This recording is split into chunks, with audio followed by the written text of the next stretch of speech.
Welcome to We Are Libertarians for this week. I'm your host, Chris Spangle. To my right is Greg Lenz. Greg, how are you doing? Doing well, buddy. How are you? I'm doing real well. And then across from me is Chloe Anagnos. Hi. She's drunk as fuck on sangria right now. No, I'm not. I had half a glass. She forgot deodorant. She's undoing her pants. She's farting everywhere. She's a mess. It was not an actual fart. It was a threat of terrorism. She Brian killed us. Yeah, No, totally. that- Hashtag. None of that happened. No, it's all fake.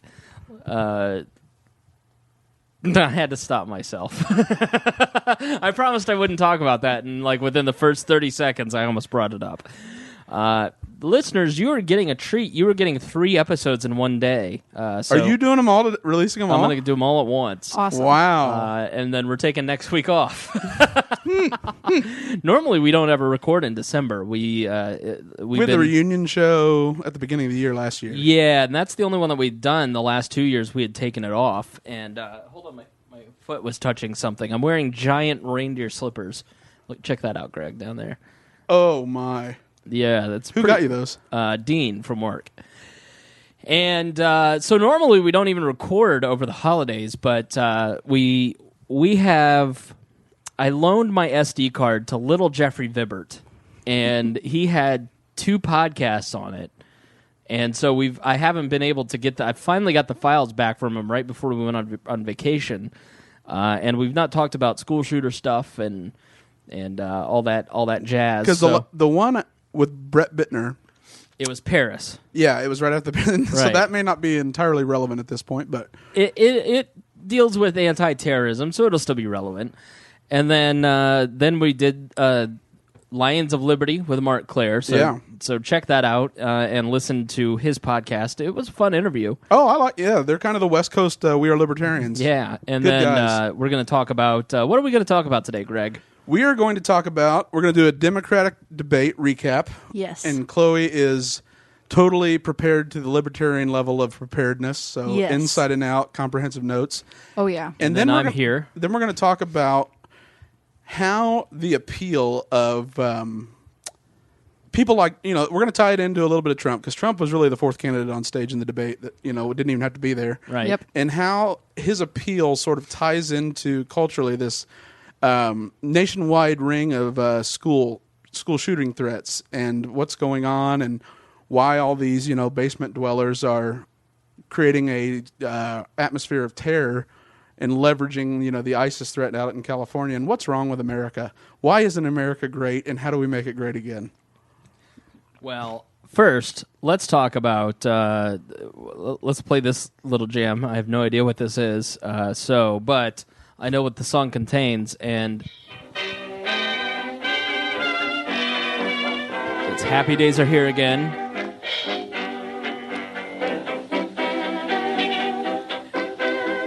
Lindsey Graham dropped out of the Republican presidential race today. That's right. Yes. I didn't even know he was still running. The most memorable moment from Lindsey Graham's race to the presidency was when Donald Trump gave out his phone number. And then you decided it'd be funny to do that to me. I did. Yeah, you really like giving out my phone number. You did it the day I was banned. You did it. You've trumped me twice. I have. Well, you deserve it. You make memes of me fucking Justin Bieber in the ass. That was a long time ago. It was one time. Yeah. There's no statute of limitations on Bieber fucking. All right? Although Look at Selena Gomez. He's like basically slept with all the Kardashians at this point. So the guy, I mean, he like saw Mrs. Robinson and decided to just go ahead and live it out. Listen, he is his new album is fire. I don't listen. You haven't listened? No. What do you mean? I mean, I probably should, but Oh. I'm all about... Oh, come on. That was cheap. T Swift. I listen to T Swift. Yep. It's all about T Swift. I just listened to Are Taylor's. you? Oh, yeah. It is all about the Taylor Swift. She's drinking sangria. And I just had a Starbucks. Right. So I'm about as basic as you get. Yeah. She is. She does Miss America pageants. Yeah, but those Hey, got I paid more for edgy school. since John Bonet. Lens, come on. Sorry. Do you know who killed John Benet Ramsey?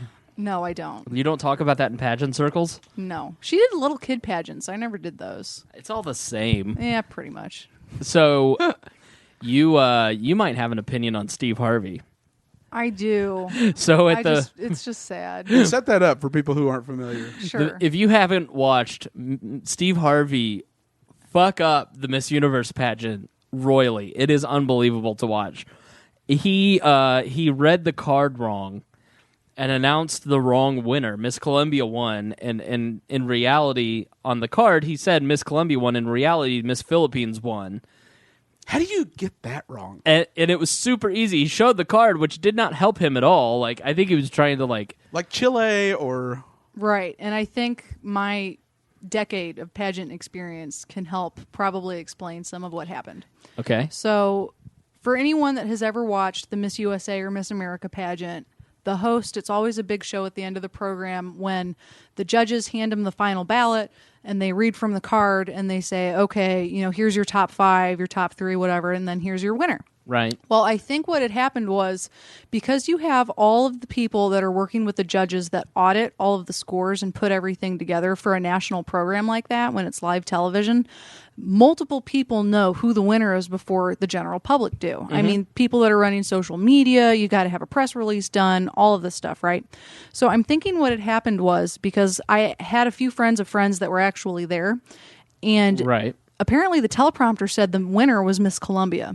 Oh. So what I'm thinking is there was either someone that also messed up with the teleprompter, because I don't even think Steve Harvey was actually looking at the card. I think he was looking at the teleprompter. Some intern got fired last night. You know what I'm saying? Yeah. And that's what ended up happening. It's an inside job, if you will. I mean, it was an inside job. Yeah. But I will also say that I am, hand to heart here, I have a friend that was a former runner-up at a national pageant, not the Miss Universe or USA system, another one. And she put on Facebook last night, she said, I'm pretty sure this was an inside job. The pageant system was sold. Donald Trump sold it. There's always controversy year after year. I mean, you go on Wikipedia and there's always some type of controversy with it. And she thought that it was a cheap media stunt, and I agree. I agree. Yeah, that's a great point, because it is definitely watched. And it is a big part of, I guess, it is something that's like an American tradition or a world tradition, but it's lost some of its allure and, coolness. And this created a social media storm. Well, and memes. I mean, hell, you've been memed today with it. It was, I mean, it's hilarious. Your face is on a meme right now on your Facebook page. It's absolutely great. That Greg has been doing during the first 7 minutes of the show. Oh, gosh. There's another one. It's so amazing. Oh, no. I'm a little nervous. I'm pulling up my It's Facebook not bad. right now. I would never do anything that actually made you upset. Oh, that's really bad, and I'm not going to put that on my Facebook. Wait, did you post it on my timeline, too? Oh, yes, add it. Oh, Quit being no. such a pussy. Jeez. I'm not. Here's the thing about kids, okay? And you're a kid. How old are you? 23. Right, 23. Anybody under the age of 28 really gives a fuck about everything. They really care about everything. They haven't learned yet that, things don't really matter. Right. It's all okay. Yeah, there's no reason. Do not be upset. Right. I know. But I think this ties into the school shooter stuff too. But it absolutely does. But I have just found that in my long list of in my experience of dating young women, it's just and young friends and working with college students at the Libertarian Party of Indiana, they just really care about everything. Everything is so important. And then you get 32. Feel the burn. Right. You get to 30 and you just realize things don't matter. It doesn't matter what anybody's opinion is. It doesn't matter the scripts that are written for you by your parents. My daughter needs to go to college and she's going to do this and then she's going to become a orthodontist and if she doesn't do that then it's blah blah blah. My son is going to walk on Mars. He's first astronaut to walk on Mars. Be a youth pastor, and if he doesn't do that, then I'm gonna and then you get to 20, and then you get to 25, and by the 25 you're a huge disappointment to your parents. Yeah, no, everybody is firsthand, absolutely. Yeah, because Chloe is brilliant and successful and adorable, and thank you. Has been in all these pageants.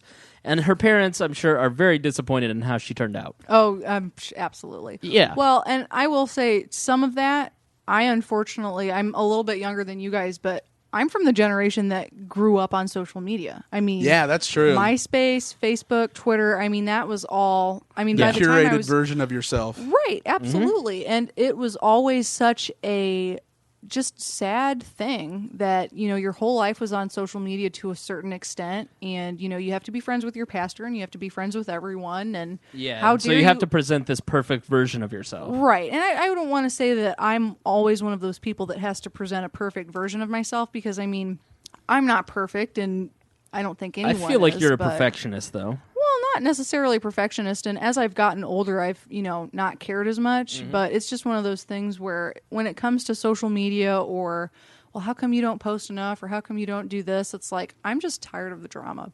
And I mean, my life, unfortunately, a lot of it has stemmed from drama on social media. But I think that's because like basic your white passion girl. is a competitive passion. Oh, yeah. I mean, you literally vie for. I'm the most perfect specimen of a 17 to 24-year-old in Right, Indiana. right, Like absolutely. that's a perverse So your friends framework suck. to view the world and be brought up in the world. I Right. also think it's the age, because I don't have any of that kind of drama through social media, just because of my close friends and my I mean, it's, and I post whatever I want whenever I want, and there's no drama around it, and it's just because I'm not going to put up with it. I'll just delete you. But nobody really, Right. there's no drama. I mean, I don't care what people's opinions are generally. I mean, I deeply care about the people that are around me and what they think, but even then, at the end of the day, I won't listen. That's part of my charm. Yeah, like when you But- delete someone or you get rid of someone, it's not because what that person thinks about me really bothers me, and I don't want to be subject to that. This is just an annoyance, and I'm not devoting any more time to this. Exactly right. I'm Absolutely. aborting that person. Social media abortion. Yeah, Absolutely. and if you unfriend somebody under the age of 28, it is such a huge personal attack. Oh, absolutely. Like World War III has. Well, there's broken the out. app or the Twitter app, like Who Unfollowed Me. Yeah. Yeah. It's I mean, so it's dumb. yeah. It is dumb. I mean, hell, there's another startup, that Clout, that's entirely based on your social media influence. It gives you a score. Right. It's like, Yeah, so I think a huge part of growing up is just learning that what you think is most important, what everybody else thinks, and what everybody else's direction for your life is, and what society's. I mean, Maya is the one who really taught me this more than anything. It's about being true to who you think you are, who you want to be, and what you want out of life, and everybody else can go suck a dick if they have a problem with any of that. And Right. somebody will always have a problem with who you want to be. And sometimes it may be your parents, which can be painful, but at the end of the day, they're not the ones paying the bills. And if they're the ones paying the bills, you got to let them stop paying the bills so you can start, doing what you want in life. Otherwise, they're Self-actualized. You're under you're under. I mean, if you are boomeranging back home after the age of 21, if you're living at home at any point past the age of 21, it's really fucking miserable. unless your parents forced you to go to college and you didn't want to go to, and then they didn't help you pay and you had to load up on student debt, then it's Yep. totally Yes. okay to give them return serve. Right. We have a friend who's close to 30 who's living at home, and it's just like their mom is just every 5 minutes telling this person what to do and how I mean, it's insane. It's like they're 14 again. It's just going back home is just the worst. So we joke about living in your mom's basement. If you were actually living in your mom's basement, mazel tov. I did it till I was 26. It's the worst. Yeah, I was part of the Libertarian Party and their Yeah. I'll say frugalness. So yeah, I just, man, it's such a like. You should post that. What I'm trying to get at, Chloe, is you should post that 60-second video of me staring into your camera phone on your Facebook page, and you're like, I'm not going to post it. It's I have people. There's things. I'm like, it's me looking into the camera, and I hacked her phone because you can get to the camera on an iPhone. You can't open it up if there's a lock. Right. And so you can get to the camera. And so my new bit is I take your camera and I just, for 60 seconds, record a close-up video of my face, and I'm creepily smiling and look directly into the camera, and I don't move for like 60 seconds. It's a lot like the scene in Silence of the Lambs where Buffalo Bill is up above, up above the well. Oh my gosh, I'm gonna tweet it so that way people can easily find it. All right, cool. What's Just your little tweet? It is okay. So I have a really difficult name. It's at Chloe CHLOE _ Anagnos, Anagnos, All and right. both of these clowns follow me. And so. We Are Libertarians will retweet it. So Okay. check our main I'm account. going It's to- We Are the letter R Libertarians. Hold on, We my- Are Libertarians. My contacts are gummy. 1 second. I'm trying to post this. They're Carry gummy. on. What's Well, gummy mean? It means like they're gummy. You guys don't wear contacts? no. No? Okay. It means when you have your contacts in for too long and Mm-hmm. they're starting to like kind of get dry and you should probably take them out.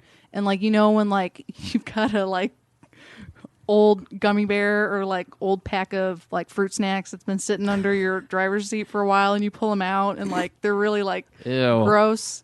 That's how my contacts feel. I have some But what does it have to solution do? Oh, I'm sorry. I thought you meant the contacts in your phone. I was like, No, what is the metaphor That's she's why I going said, for? Yeah, that's me why I too. said Yeah. I can't see my phone. Like, hold on, my contacts are gummy. I'm Gotcha. trying I to thought you blink. meant like it was being wonky. Your contact app was not No, working you guys are effectively. Just That keep was talking. the I'm that was the busy. longest explanation I've ever heard Yeah. I'm of busy. anything. I'm busy. I'd That's- I'd never make it in her generation because I wouldn't be able to stay up with the vernacular. Gosh, you guys are weird. I I want. Is "I'm busy" a phrase that young basic white girls are using? What is that from? Is that- Apparently, I don't know. I hear young white basic girls say "I'm busy" all the time. It's like, I really like you. I'm busy. I get that one a lot. I'm not really sure I can bring it up at our next meeting, though. Please. If you want. I know it's over. It's over at Don't the you guys have Lululemon. Monday Night Chapter? No, it got moved to Sunday night because too many girls, like, Monday was drunk. just too difficult. Well, and they were hungover, and it was just a big mess. So we do Sunday night, and then Monday night, if, you don't already have an outstanding hair appointment, we go and get, like, mani-pedis. You're not like the alumni chairman or whatever that goes back. No, I'm social media chair. Still? Yeah, I know. She won't post shit on social media yet. Yeah. Worst troll ever. I know, I'm terrible. I made her feel bad because at some point I jokingly said that she was bad at Facebook, and so like the first thing her little insecure self walked in here and she's like, "Am I getting better at Facebook?" I'm like, Yes. "Am No, getting better I at have been trolling?" like, who is this girl? Her comments have been like with Brett as a at his cotillion as a yeah. Southern Belle. I and- do declare. Yeah, I was like, wow, that is like so un-Chloe. What if someone saw it, judged it, and thought, she's a racist? Shut up. we should talk about the debate. well, Yes.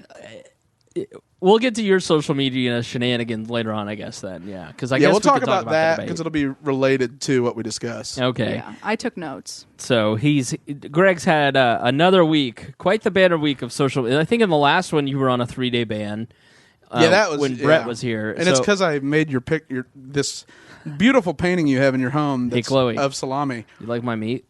No. And I improved it with some inspiration, and some people took offense to it, and so I was in the gulag, and Zuckerberg censored me for 3 days. You have a Jewish friend that has since been deleted that had like a great uncle 3 times. Don't say removed. deleted. I could get in trouble for.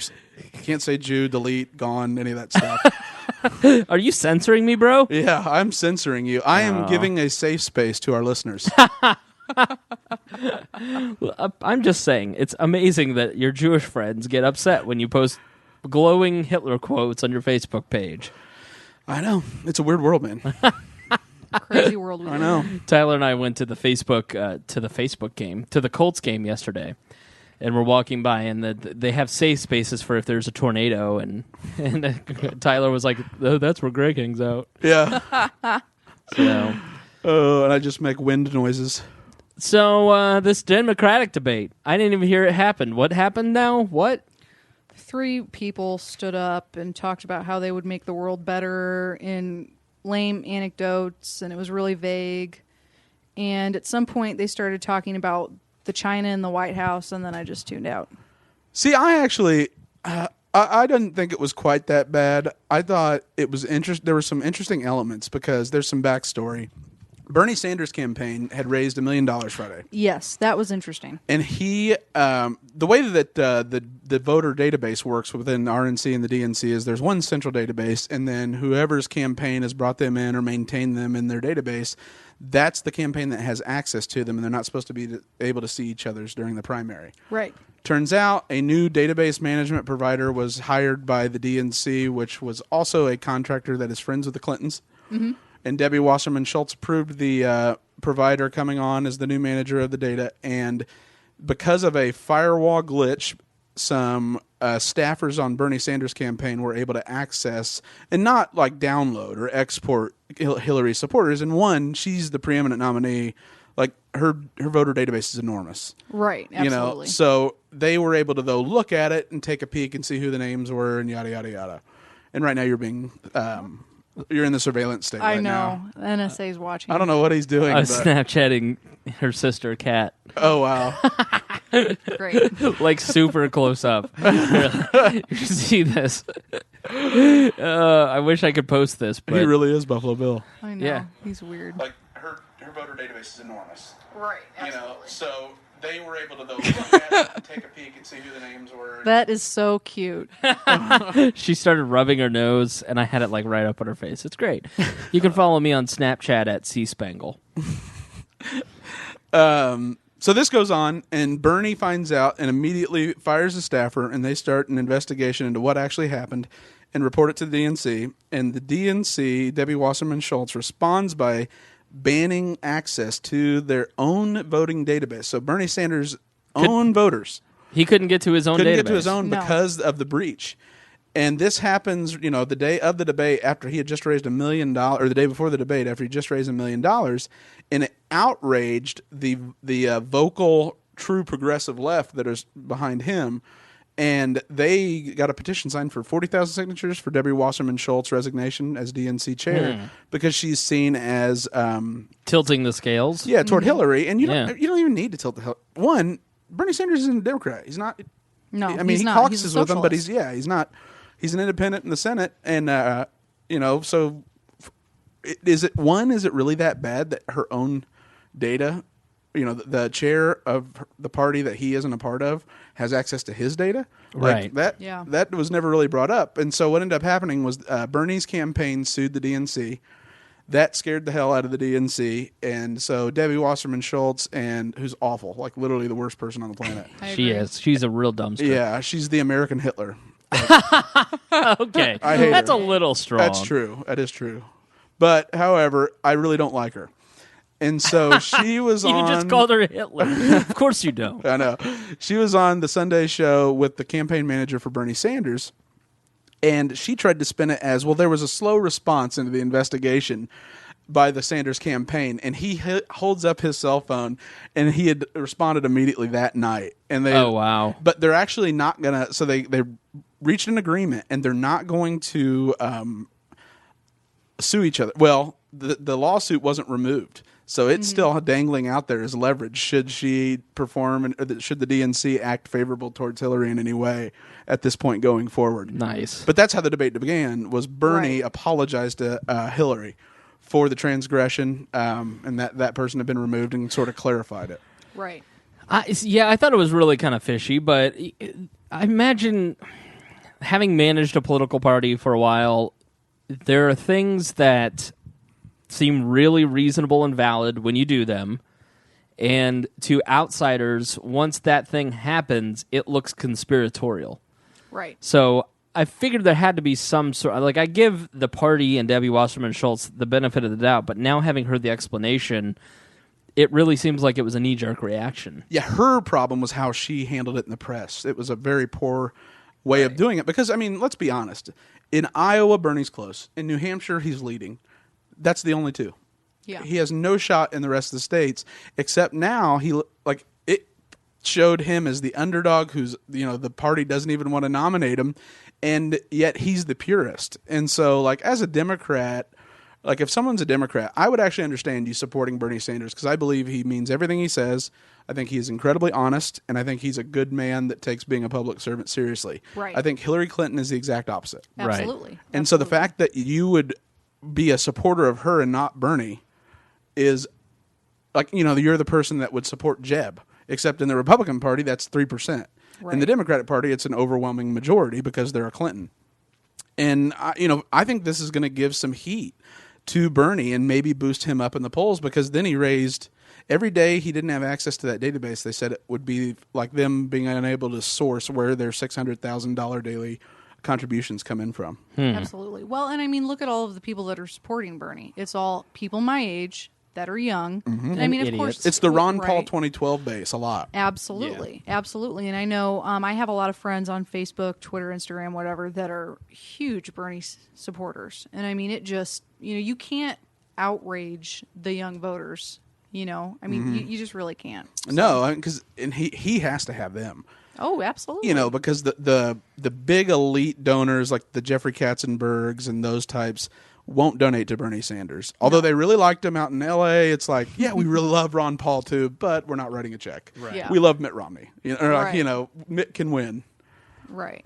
But Hillary can win, but I think this was a strategic mistake because just because Bernie's on the left, he will actually have a legitimate shot at upsetting the establishment from a more purist perspective within a party. Whereas like a Ron Paul, even though he has a ton of appeal among libertarians and the liberty-leaning Republicans within the Republican crowd, it's still you're a Republican. So the young people, you don't.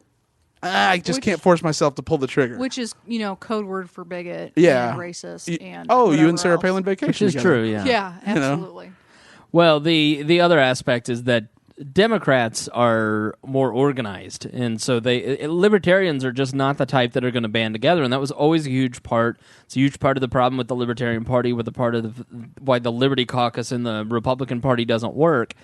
It's because everybody's very independent, and everybody has their own opinions on how things ought to be done. And We shouldn't run a candidate because we're voluntarists and voting is for us. and they're just less likely as people and politically to work together in a coalition or a group. And that's not the case in the Democratic Party with Bernie kids. No. I think they're more Right. than happy to join the Democratic Party and change it from the inside. Right. I mean, and they actually, I think there's a legitimate shot to because Bernie represents the ideological platform and really the foundations of what the Democratic Party originally was, stands for of progressivism. He's a progressive. He's a European style social democrat. He's not a Soviet socialist. Right. And they want that, or they think they do. And finally, someone's answering that call, and he's a grumpy, grandpa, like a Ron Paul, but he doesn't have Ron Paul's, affability. He doesn't have his charm. But for whatever... He doesn't have that Ron Paul charm. Yeah, Ron does have something that's so immensely likable, you can't... no one could hate him. I know 24-year-old women, perfect 10s, that would have sex with Ron Paul in a minute because they're so into his 80-year-old personality. And they want to end the Fed. They're just so into him because he's so charming to them. I never got on the Ron Paul train that much. I mean, now that I've seen Rand, I'm the conductor of the Ron Paul train. But yeah, there's something about Ron Paul that is just charming, and you love him, and you want to be friends with him. Right. And he seems so non-threatening, and then he just screams out truth, and you're like, God, but I just can't make myself vote Republican, even if he is the Republican nominee. Right. But Bernie, I think, can actually do it. I'll say, I think Bernie Sanders, not only do I think he should be the nominee for the Democrats, I think he gives him a damn good chance to win going forward. If he did win, he might not win the election, but it could be a Goldwater moment for the Democratic Party in that European-style socialist Democrat state in the United States. Right. Interesting.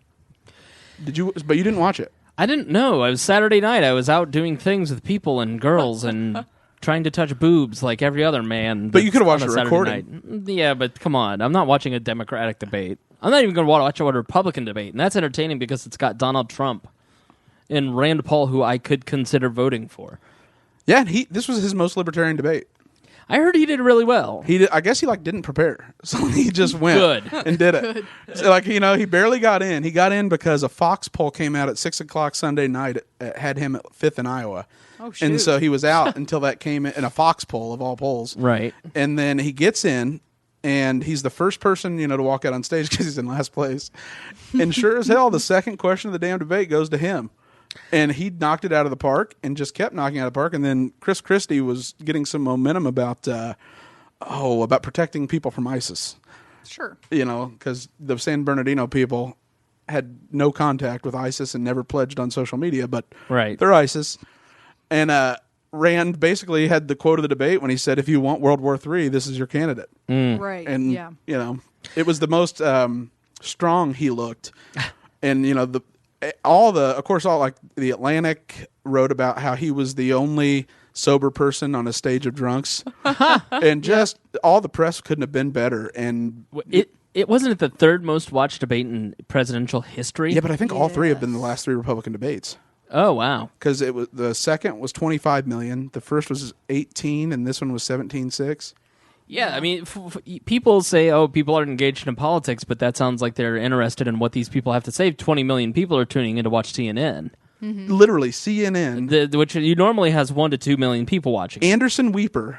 Like, the CNN hasn't seen these ratings, like, ever. I mean, it's amazing. Because it's CNN. And Donald was his most presidential, in my opinion. I don't know what you thought. I didn't watch it, to be honest. was- I did not watch it. What night was it? Tuesday night. I didn't watch it. I don't have cable yet. It was actually right after the Christmas special we recorded with Jeff Ibbert. Yeah, the Jeff Ibbert podcast. Go check that out.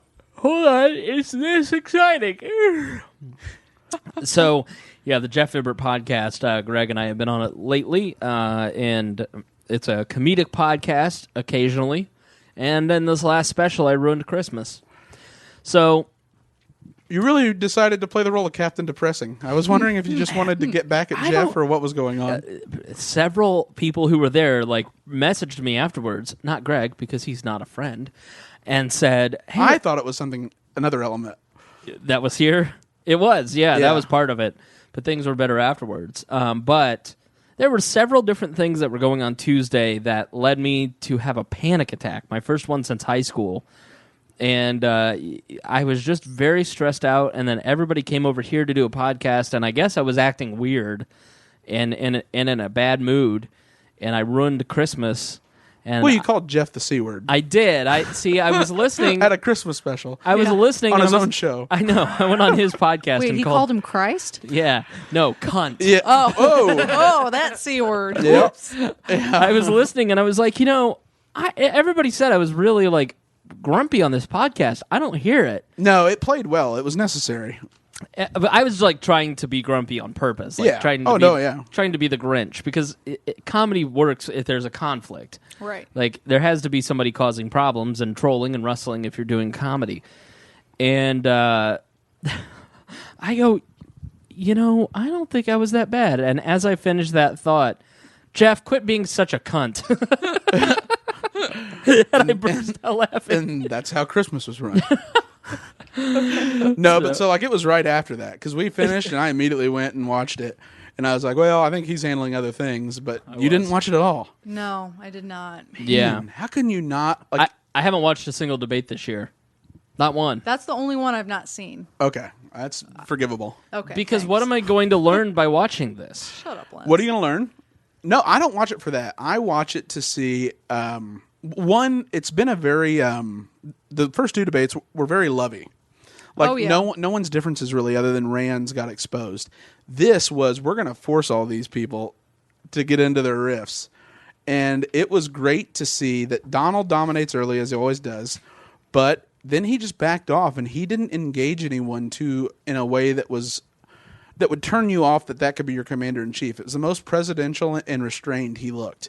Like when Jeb Bush was saying you can't insult your way into the presidency, he just mastered the backhand compliment. He's a very nice man, but he's Right. low energy, and we need strength and intelligence. And you're just like, What do you think man, about Jeb? No comment. Do you think low energy? Low energy? Low energy. Is Jeb low energy? I would say low energy. Or is he absolutely. high energy like a rabbit? No. You don't none think of Jeb's that. alpha?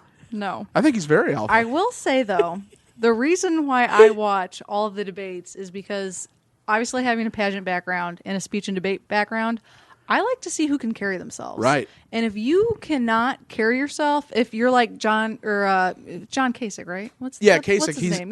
very pedantic and all over with the place. The hands all over the place. If you're trying to land a plane, that's like speech and debate 101 not to do. No. You know what I mean? But he just goes off the cuff. That guy you can't control him, or otherwise he'd be the front runner.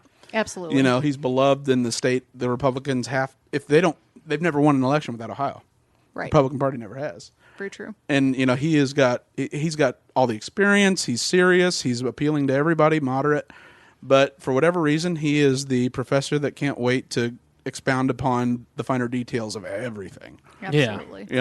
Whereas Donald just sits there and can you believe that your low energy has been the most effective political insult in the history of Republican debates? It is amazing that it decimated the guy that is the son of a former president and the brother of a former president. Yeah. It with the over $100 million in the bank, it wrecked his campaign so bad. 2 words. That a guy that doesn't have any staff and is running on the news media has got an overwhelming. He's over 40% of Republicans, like him as their candidate. Well, and a lot of that, I think, has to do with presence. Right. If let's say Jeb Bush was in one room and Donald Trump was in another doing a press conference, and both of them walk in at the same time. Who do you want to get your picture taken with? Oh, Donald every time. Absolutely. Who do you naturally gravitate towards? I mean, you can't teach someone, again, this is, speech and debate coming out. You can't teach someone to have a presence. Like, that's not something someone else can teach you. If you're born with it, you have it or you don't. I see. I was looking at polls after that, and Donald Trump actually tweeted something out. I will occasionally go and look at his Twitter. Rand Paul only went up 1%. Oh yeah, of people that watch it. But that's because they're like, I can't get behind Rand. He wants ISIS to be here. Like, that's the narrative. Right. And Donald went up 11 in a Fox News poll afterwards. I mean, more than anything, I'm kind of the reason I'm a little nonchalant about this, and I promise I will try harder in 2016. I said to Greg the other day, my New Year's resolution is to try harder at both the podcast and politics and paying attention. I don't know if... please don't hold Greg responsible for a lack of production in podcasts. The reason that we have done 40 this year as opposed to 52 is me. We'll get back on. We got a lucky streak with Edward Snowden for an entire year. And so this year's been tougher because Liberty's been on the downtrend. Well, listen, people... Our lives have been busier and busier since we started a podcast 3.5 years ago. Chris Spangle had throngs of women throwing themselves at him. It's not just that; it's work, and it's not even the women. The most difficult part for me is getting up at 4:30 every morning and then being busy through the day, and then trying to do a 3-hour extravaganza every Thursday night. I watch the news. Or be outraged by something. Yeah. So to have 35 podcasts in a year, when most people most people don't last 35 podcasts. Yeah. We're still going at this strong, so we're still going to keep giving you the content. Yeah, we still have stamina, and I'm going to try harder. But I will say I just don't. I look at this, and one of the reasons that I've not paid attention is that we're still in the media cycle, and Donald Trump is dominating because it is a media cycle still. But when you look at what Rand Paul said, I couldn't agree with him more. Wait until we get boots on the ground, and you have to start building an organization, and you have to start doing actual politics, and you have to start going and knocking on doors. Wait until we get to Iowa and New Hampshire here in the next month or two. See, I contend the opposite. I think he's wrong. I don't know. I think that once you get to boots on the ground, that's traditionally where politics is made. I mean, it's the media stuff is fine, and the reason that Donald Trump is I mean, if Donald Trump were in the race, it would just be... we wouldn't record. We would not... No, we'd have nothing to talk about. Yeah. No, I think there would... Yeah, we wouldn't be talking about this. We'd be talking about other stuff. But these... you wouldn't have people dropping out so quick. I mean, he really has starved the room. I mean, most people, Rick Perry would have made it to Iowa. Rick Perry didn't even ever appear on the main debate stage, and this is the guy that was the runner-up, basically, in the last time around. 3-term governor of Texas. And beloved by most vetted conservatives. Yeah. Mm-hmm. If he hadn't put on those Rachel Maddow glasses, he might have had a shot. But Trump has just changed the nature of the race. I think he's changed the nature of the presidential election process forever. And I think Newt actually started it. He won a state with no staff, just by blistering the press in that one debate, John King, and carried South Carolina with one staffer to hand out T-shirts. Yeah, I do think there is some merit to what I'll call the Trumpification of the presidential race, where it becomes just a total media circus, and you've got to try and you've got to be an entertainer, you've got to be a performer instead of a politician to get any kind of traction. But I will be interested to see once we get to the caucuses and the primaries how much the race changes, because I think it could spell the end of Trump. I've always kind of thought that, or it could be the validation of Trump and he becomes a nominee. Yeah. And I think by saying in the debate that he was not going to run as an independent anymore, I think that behind the scenes, Reince Priebus has reached out to him and said, listen, what can we do so we're not antagonizing each other, and look at going forward, if you were to be our nominee, what you would need in terms of support and coverage and that type of thing. Because the Republicans lose overwhelmingly if Trump runs third party. Absolutely. It doesn't matter if they could run Al Sharpton, the Democrats could, and they'd win the nomination. And I thought that was and then it was brilliant to see, everyone thought that Ted Cruz and Trump were finally going to go after each other's throats. Yeah. I don't think did it happen though? They couldn't have been nicer to each other. And it was funny because, have you ever seen A Beautiful Mind? Yes. You Love like that movie? Love it. Every time I look in the mirror. Sure. You can see your brain. Yes. In it, so before that movie, what John Nash's big discovery was the Nash equilibrium. Mm-hmm. Before that, everybody thought Adam Smith, the best outcome is when everyone pursues the same thing, like we're all vying for the top goal. His insight into economics was that it's not when everyone's vying for the best thing that you get the best outcome collectively. It's that when you pursue what's best for you. What that debate was about was that, will Ted crush Trump, get his supporters, and he becomes the establishment-backed Republican nominee everybody coalesces around. Clearly there's some kind of alliance, because the two both whiffed whenever, and they gave each other a fist pound when they were asked to criticize each other. And by doing so, it basically keeps it a two-man race, and no one else has a shot to even jump in, because they have everything sewn up. Trump has all the uncommitted, non-establishment, angry people. Mm-hmm. Ted Cruz has all the establishment-backed conservatives, and it really screws Marco Rubio, because now he can't go and chase Trump's voters. Right. He has to stick to being Mr. Even more establishment Republican, even though he doesn't even show up for his job ever. Oh, I was going to say that. Darn it. Who was it that just came out and said Kasich Rubio was their dream ticket? Oh, in the press? Yeah. Would it have been? It was Sheldon Adelson? No, it was like I'll Google search real quick.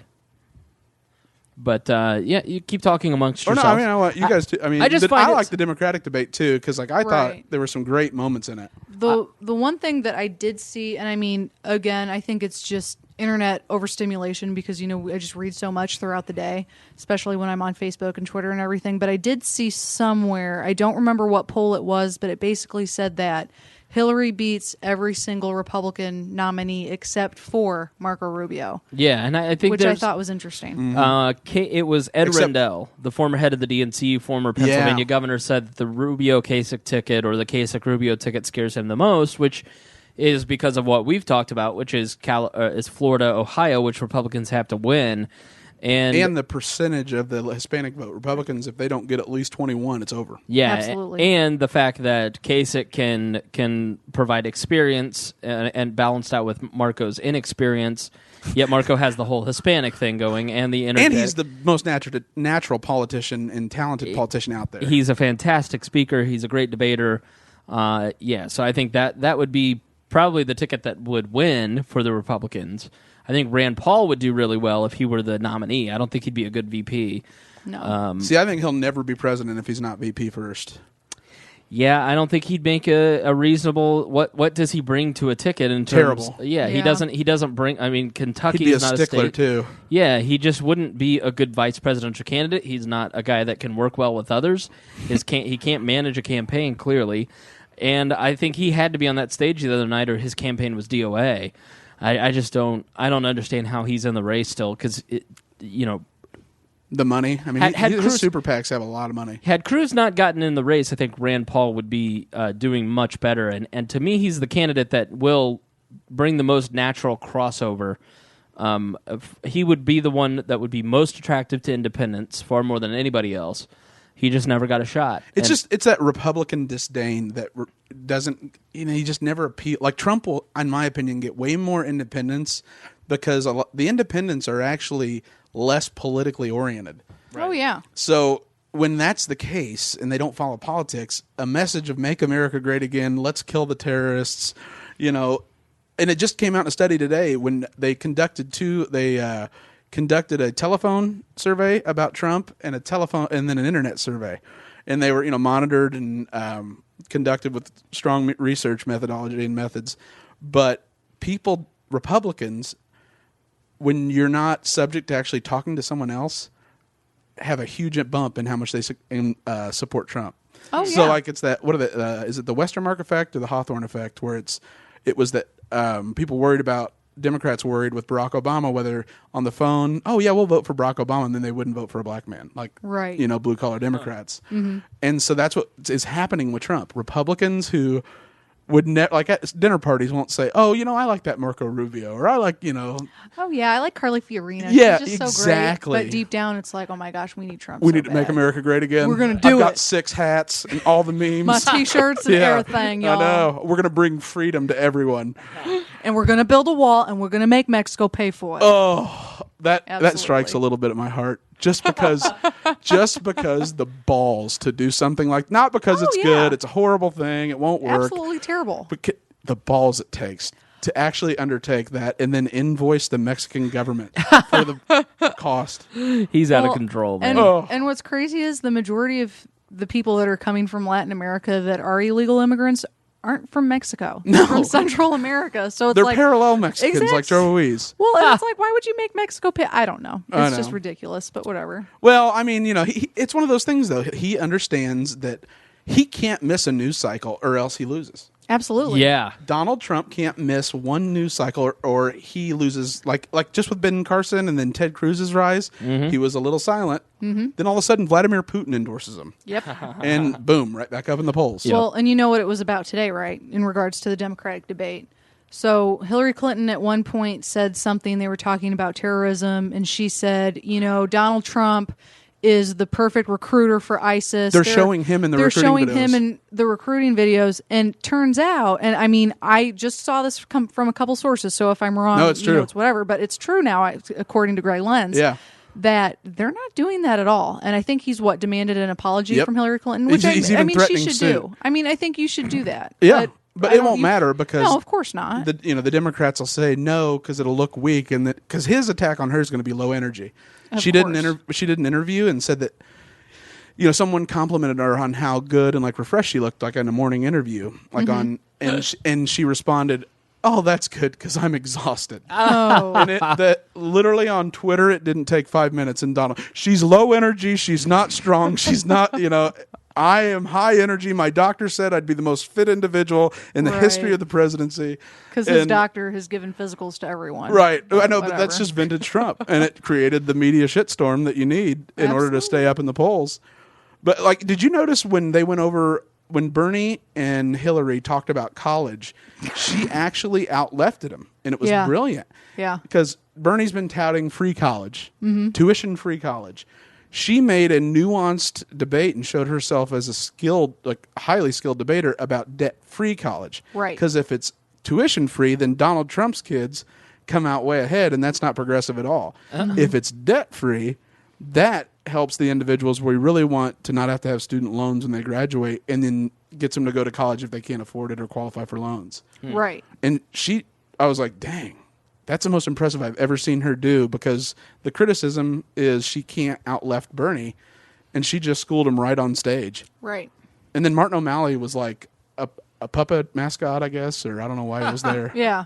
He's running for vice president. Yes, absolutely. He just kind of stood there. Because, isn't it funny, though? He's, realistically, let's say Hillary wins.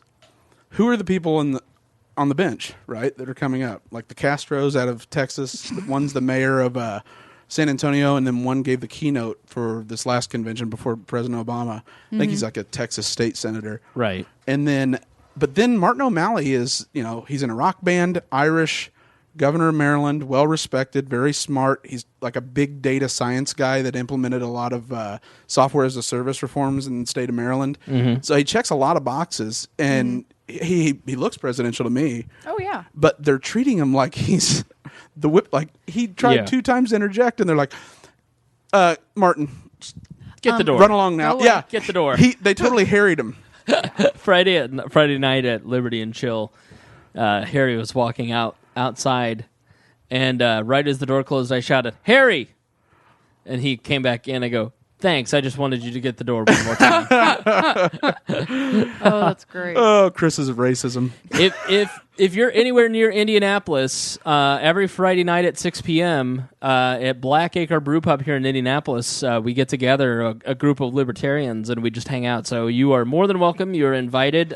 You might want to check with Greg or I to make sure we're going that week, but add Brett Bittner on Facebook and say, "Hey, I want to go to Liberty and Chill," and he'll keep you supplied with invites. But I'd say I go probably 2 or 3 times a month. Oh yeah, like every other week. Yeah. So, but yeah, it's a fun time. So Whenever Brett's out of town is when Chris comes. Exactly Chloe's right. boss. Yeah. Yep. So Chloe never shows up because No. she's too racist. No, I just am so tired. By the time the weekend rolls around, I'm just old and. And you spend the whole weekend with Brett.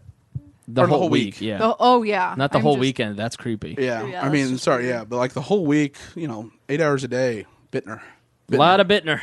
Bittner. A lot of Bittner with that little Liberty. beard, Quiz. Take the quiz. That- Take the quiz. Take the quiz. That little Hashtag I took the quiz. bald head, and his braggies with Bittner. Like taking a photo with Brett Bittner is some sort of thing you want to brag about. No, but really, if you haven't taken the world's smallest political quiz, you totally should do that. Chill.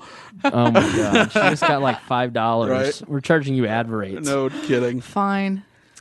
Theadvocates.org. See the website that Chris Spangle built. Gee, thanks. You're welcome. Trust everything you did is just a sham ghost of mine.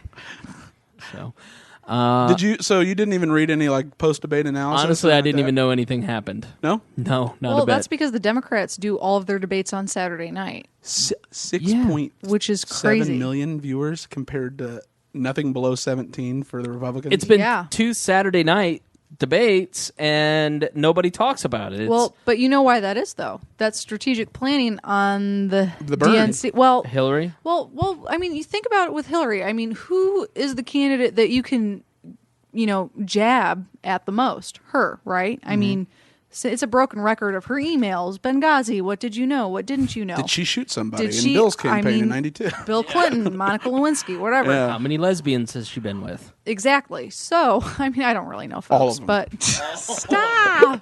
She was a female basketball Sorry. player. in I'm high sorry. You guys I'm are so terrible. sorry. Well, but I'm just saying. I mean, Like your anti-lesbians. Hillary Clinton. You were in a sorority. Stop it. Okay, that's whatever, Spangle. But I'm just making up saying random accusations. that if I was a speech and debate person for Hillary Clinton, I would say, we want you to have the least amount of viewers possible because we don't want you to slip up. Because you're unlikable and terrible. No, seriously, but I mean, she's got the name recognition. She does, You know? and there's nothing to gain for her by being under the sunlight. No, And absolutely it gives not. Bernie every platform to say, "Oh, this guy's not some crazy socialist from Vermont that wants to, nationalize every major company in the United States." The thing is, though, Hillary, I feel like, is very good when it's like you and I are, or when she's engaged in battle, Right. Because she's good at picking out the weak spots in your argument. Right. She is terrible at feeling a connection with. Like, if anyone Yeah. ever said, "I went and saw Hillary," she shook my hand, and like Chris Matthews said about Obama, like a shiver went up my leg. Like no one feels warm and fuzzy watching her, and No.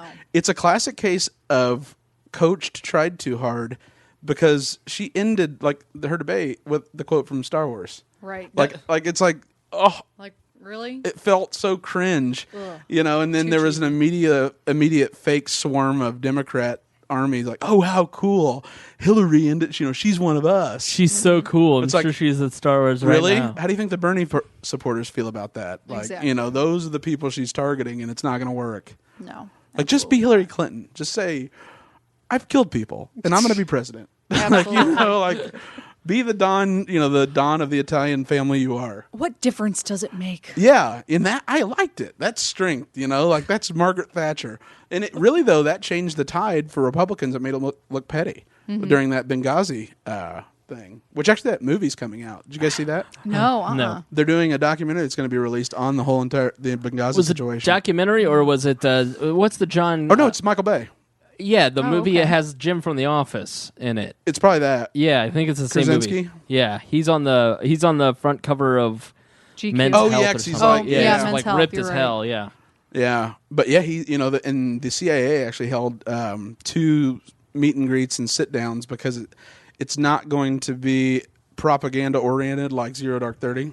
Interesting. They're going to be more Aw. critical and actually look at like the command process.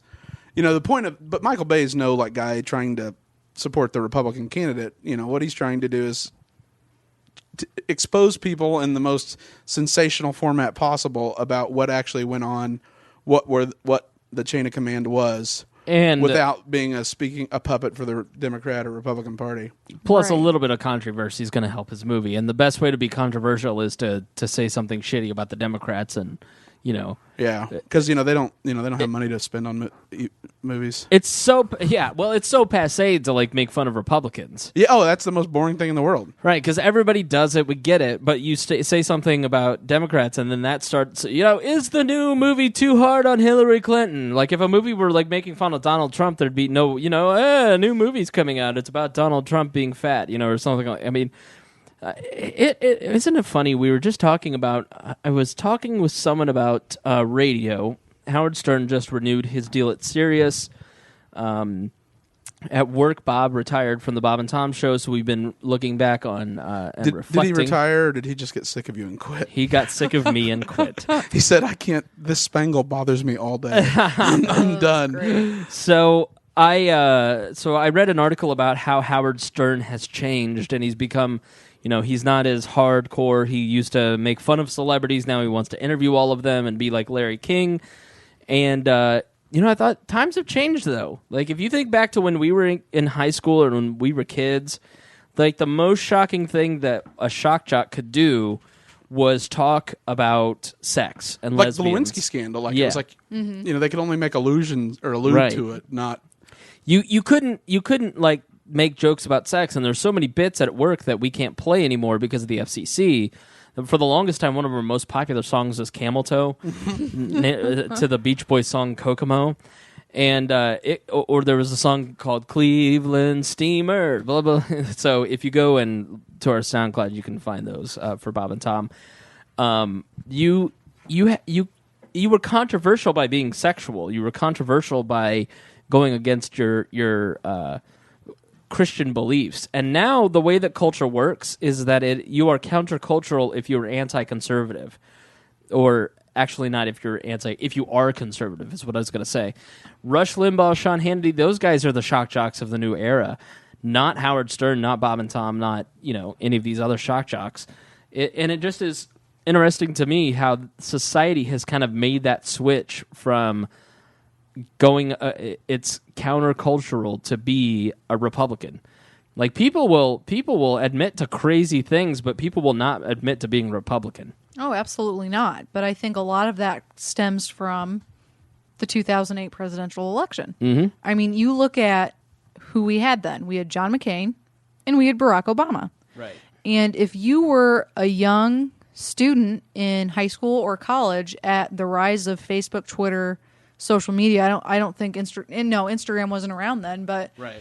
I mean, if you look at who dominated social media then, it was the Democrats. Mm-hmm. And I have a friend of a friend of a friend that ran John McCain's campaign in a couple different states. And Republicans back then said, "No, social media, that's not how we do things. We're Right. not going to do it." And that's how they lost. Yeah. I mean, in my opinion, that really is how they lost. The other aspect is a lot of those Obama supporters are now in media positions. Right. I mean, somebody like myself who in 2008, how old was I in 2008? It was 8 years ago. I'm 32. I was 26. Mm-hmm. 25, 26, you don't have much going on career-wise, but at 32, I do very well, and I'm influential in a major media brand. Like, it's people like me grew up and became, more instrumental in media outlets and became producers. And, so comedy writers, for instance, are very liberal by and large, or libertarian. They're not Republicans. They're not conservatives. You're either flaming liberal and you love Bernie, or you're a libertarian. You cannot be a Republican and go to these local open mics with the stand-ups that are No. just forget it. So That's why guys like Larry the Cable Guy don't have to be maybe as they don't have to change their stick, and they become worth $30 million. Yeah. They pander the Palin crowd and they make a career of it because and they're laugh their way to the bank. I mean, guys like Foxworthy and Larry the Cable Guy are certainly that way, but they're certainly conservative and they say what they believe. But there's such a void for that audience.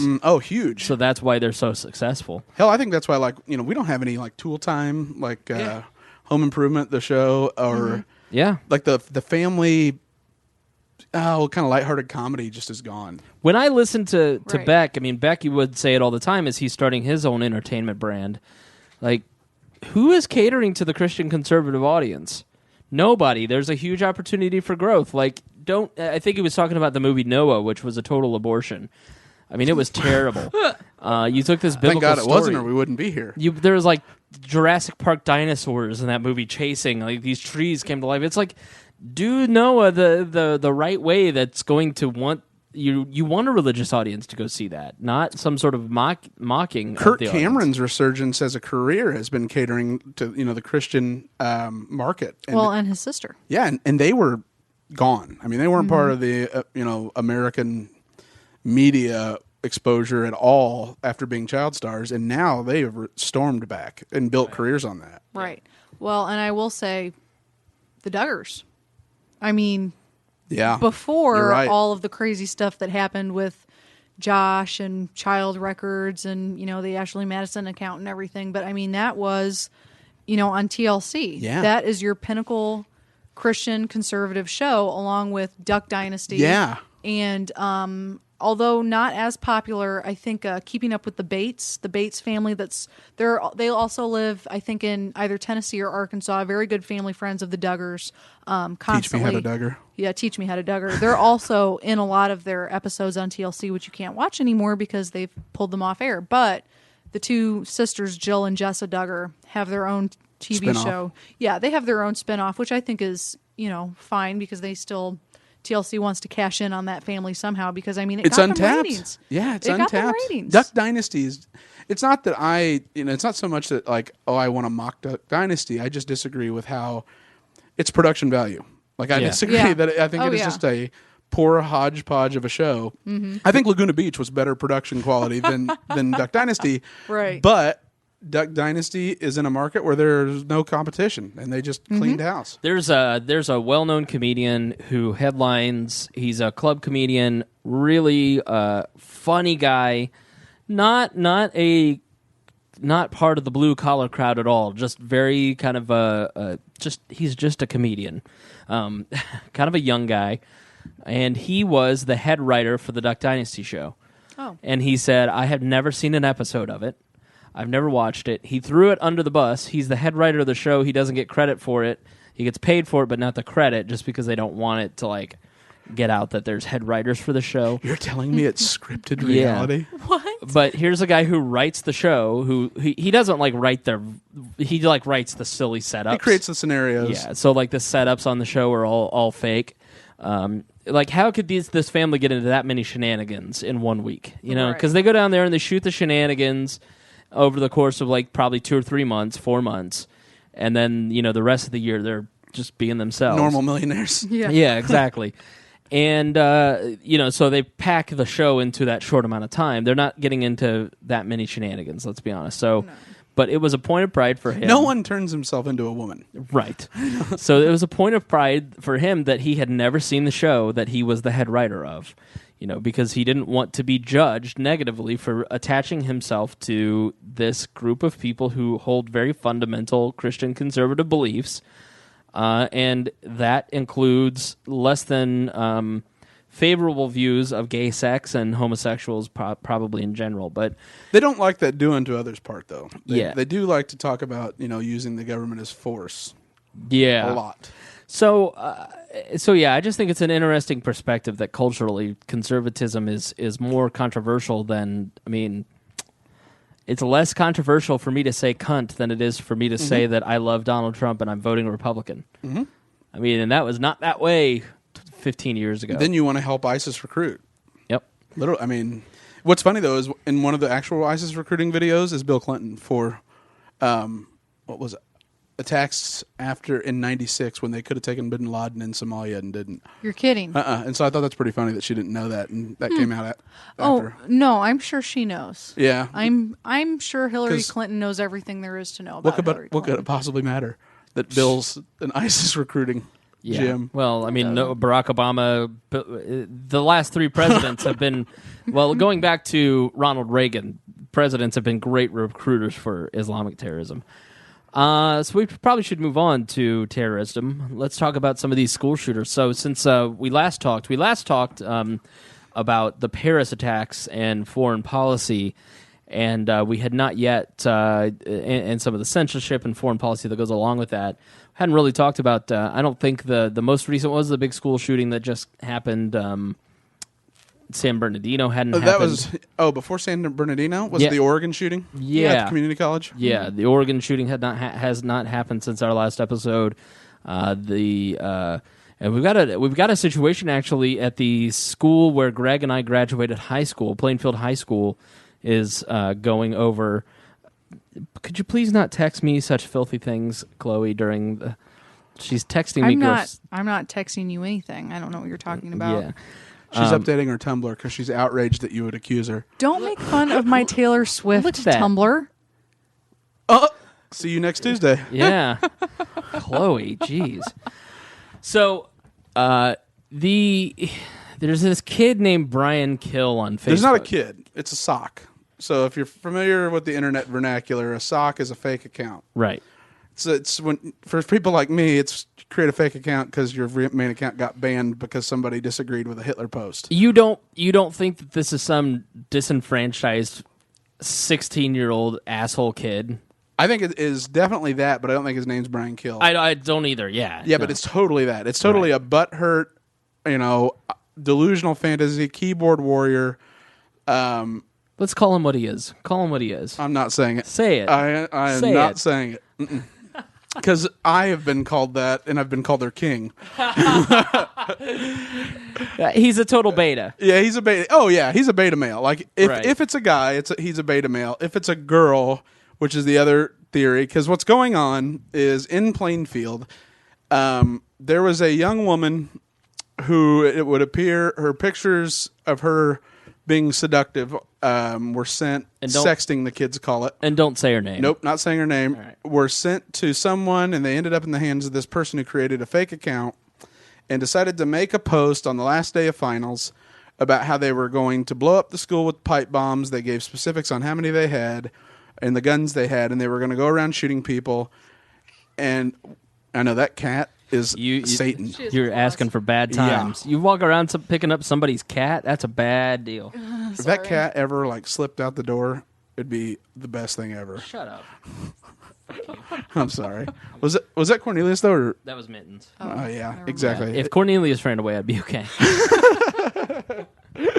Oh, sorry. No, you're fine. Because it's bitten me. It bit me, and so you got clawed.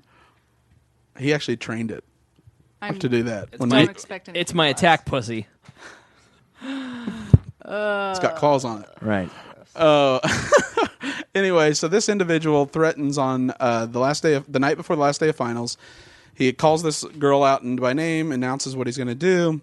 Plainfield cancels classes, and then he says he's going to another school where there were threats, Danville High School, and Danville gets shut down.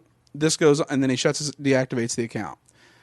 In come the FBI, and they start doing IP tracking. This person's obviously someone that hangs out on 4chan, 8chan, Shiki Forum. They hang out on the internet, probably deep web as well. They were able to probably use a virtual private network and get their IP address to bounce around where they were from, and probably posted from free Wi-Fi places where that could be less difficult to track, and kept moving and connecting to a new one. But this goes on. They were able to they used a Russian email service provider, Yandex, which the United States government can't subpoena and have subpoena power for. And we're talking about they were going to kill the cops if the cops showed up, like very aggressive. Then he goes quiet for a day, he or she. Then he comes back out, tags like 100 people, uses some very graphic photos, and announces that he will be showing up at Perry Crossing, a mall in Plainfield, Indiana, blowing it up, shooting anyone there, gets that evacuated. This is Friday. Then last night makes another post, reactivates so people can't track him, and says that he or she will be going to the 8:30 and 9:30 Star Wars showing, trying to be like James Holmes. And this person's created, I've monitored it real closely because I'm funny. Like I guess you could say I bully Chris online, but I do it out of love. Like I don't bully Chris to make him mad or Yeah, like if I like said, Greg, that's too far, take that down immediately. You totally would. Yes. Yeah. And I'd make something humiliating of myself. Like guys, the way that guys bond is by mocking each other and trying to like out funny each other and bust balls. Yeah, we don't take selfies with a Starbucks cup that say bridesmaid, #bridesmaid. Right. Shut up, Lenz. Yeah. So, like, if you told me right now, Greg, for instance, that you had a sex dream about Jeb Bush, I would make fun of that mercilessly. Yeah, and you should, because it should have been Trump. Right. He's the alpha. No, I mean, I've had friends in the past, girlfriends who had sex dreams about Rand Paul, and it changed their mind. You did not. I did. Yeah. Who? Or off air. Yeah. That's incredible. So Rand? Yeah. Randlet? Totally changed her view on him. Wow. So, I mean, if you had a sex dream about Jeb Bush, for instance, Chloe, do you think that would make you more or less likely to vote for Jeb Bush? Yeah, I don't really like Jeb Bush. In my mind, I'm picturing George standing in the corner going, "Miss me yet?" Yeah. that'd be a good. So yeah, anyways, you would be right to bully me for such a thing, and I'd know you're doing it as an act of friendship. Guys bust balls with each other. It's primordial. It came up through our ancestors because it's all about ranking. So yeah, I don't mind that Greg busts my balls and makes memes about me. It's funny and people enjoy it and they get a kick out of it. But and hopefully we get subscribers. It's not cyberbullying. Yeah, but so what this individual's doing is way more than cyberbullying. I mean, it is threatening. He's threatening women and children and rape and murder. Rape mothers in front of daughters and awful things. And so I had watched this, and I don't, Chloe, I know, had you been following the situation at all? I have, yeah. And I was just outraged because this is someone, like, once you kind of learn the story, right? So he had also created more fake accounts that were commenting and creating like a ring to create a social media firestorm. Their last names were all Harris. The school shooter at Columbine was Eric Harris. Nice. He had sisters named Chelsea and Hannah. These were the socks that were being commenting. And so this is someone that has creating fear in a real community by thinking it's okay and it's funny to glorify school shooters, which happens on the internet a lot. Mm-hmm. And I'm guilty of it because that meme, the school shooter fade, the cupcake haircut, right? But this person. So there was a network on the website 8chan, which is being transferred over to a different service, like software provider right now. What's 8chan versus 4chan? It's 10 times worse. It's a meme sewer. Oh, okay. So there was a nationwide ring of individuals who thought it'd be funny. They're going to call in bomb threats on the last day of school finals in L.A., New York, Indiana, all around. They're going to use this email hosting service called cock.ly. Cock.li. You said cock. Yeah, and that's and the other one's called they're really funny. Like that you can what it is. It's an email service provider for domains. So it'll say like G Lens from cock.ly or Muslim.hater or whatever, and they'll send them and they send them to schools. And so then the subpoena request came to the email domain provider, and that's when everybody freaked out on 8chan. And so this was all conducted simultaneously to get out of finals.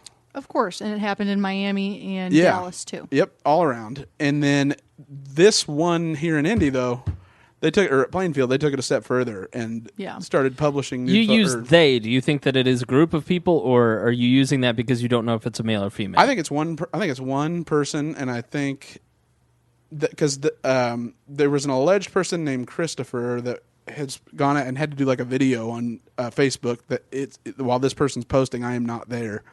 Gotcha. And then there is a person on a website called Shiki Forum named Sniper Wish who mentioned that, have y'all heard about what this Brian Kill kid's doing? And no one really heard about it. And so then it turned into a thread and like a joking about Eric Davis or Harris, the school shooter at Columbine. And I thought, it's just horrible. These people glorified, like, one of their favorite memes is the Santa Barbara shooter, that Asian kid that shot up all the sorority girls who wouldn't date him. Yes. And that's what this is. This is a culture thing. Yeah. This is a bunch of basement-dwelling fantasy sci-fi nerds that want to control they have delusions of grandeur and desperately seek power. And that's like academically backed, that there's a psychology of the nerd that when conducted in a blind study, they all are incredibly power hungry and seek absolute control over their domain. Yeah. And that's why they identify so much with the sci-fi. Right.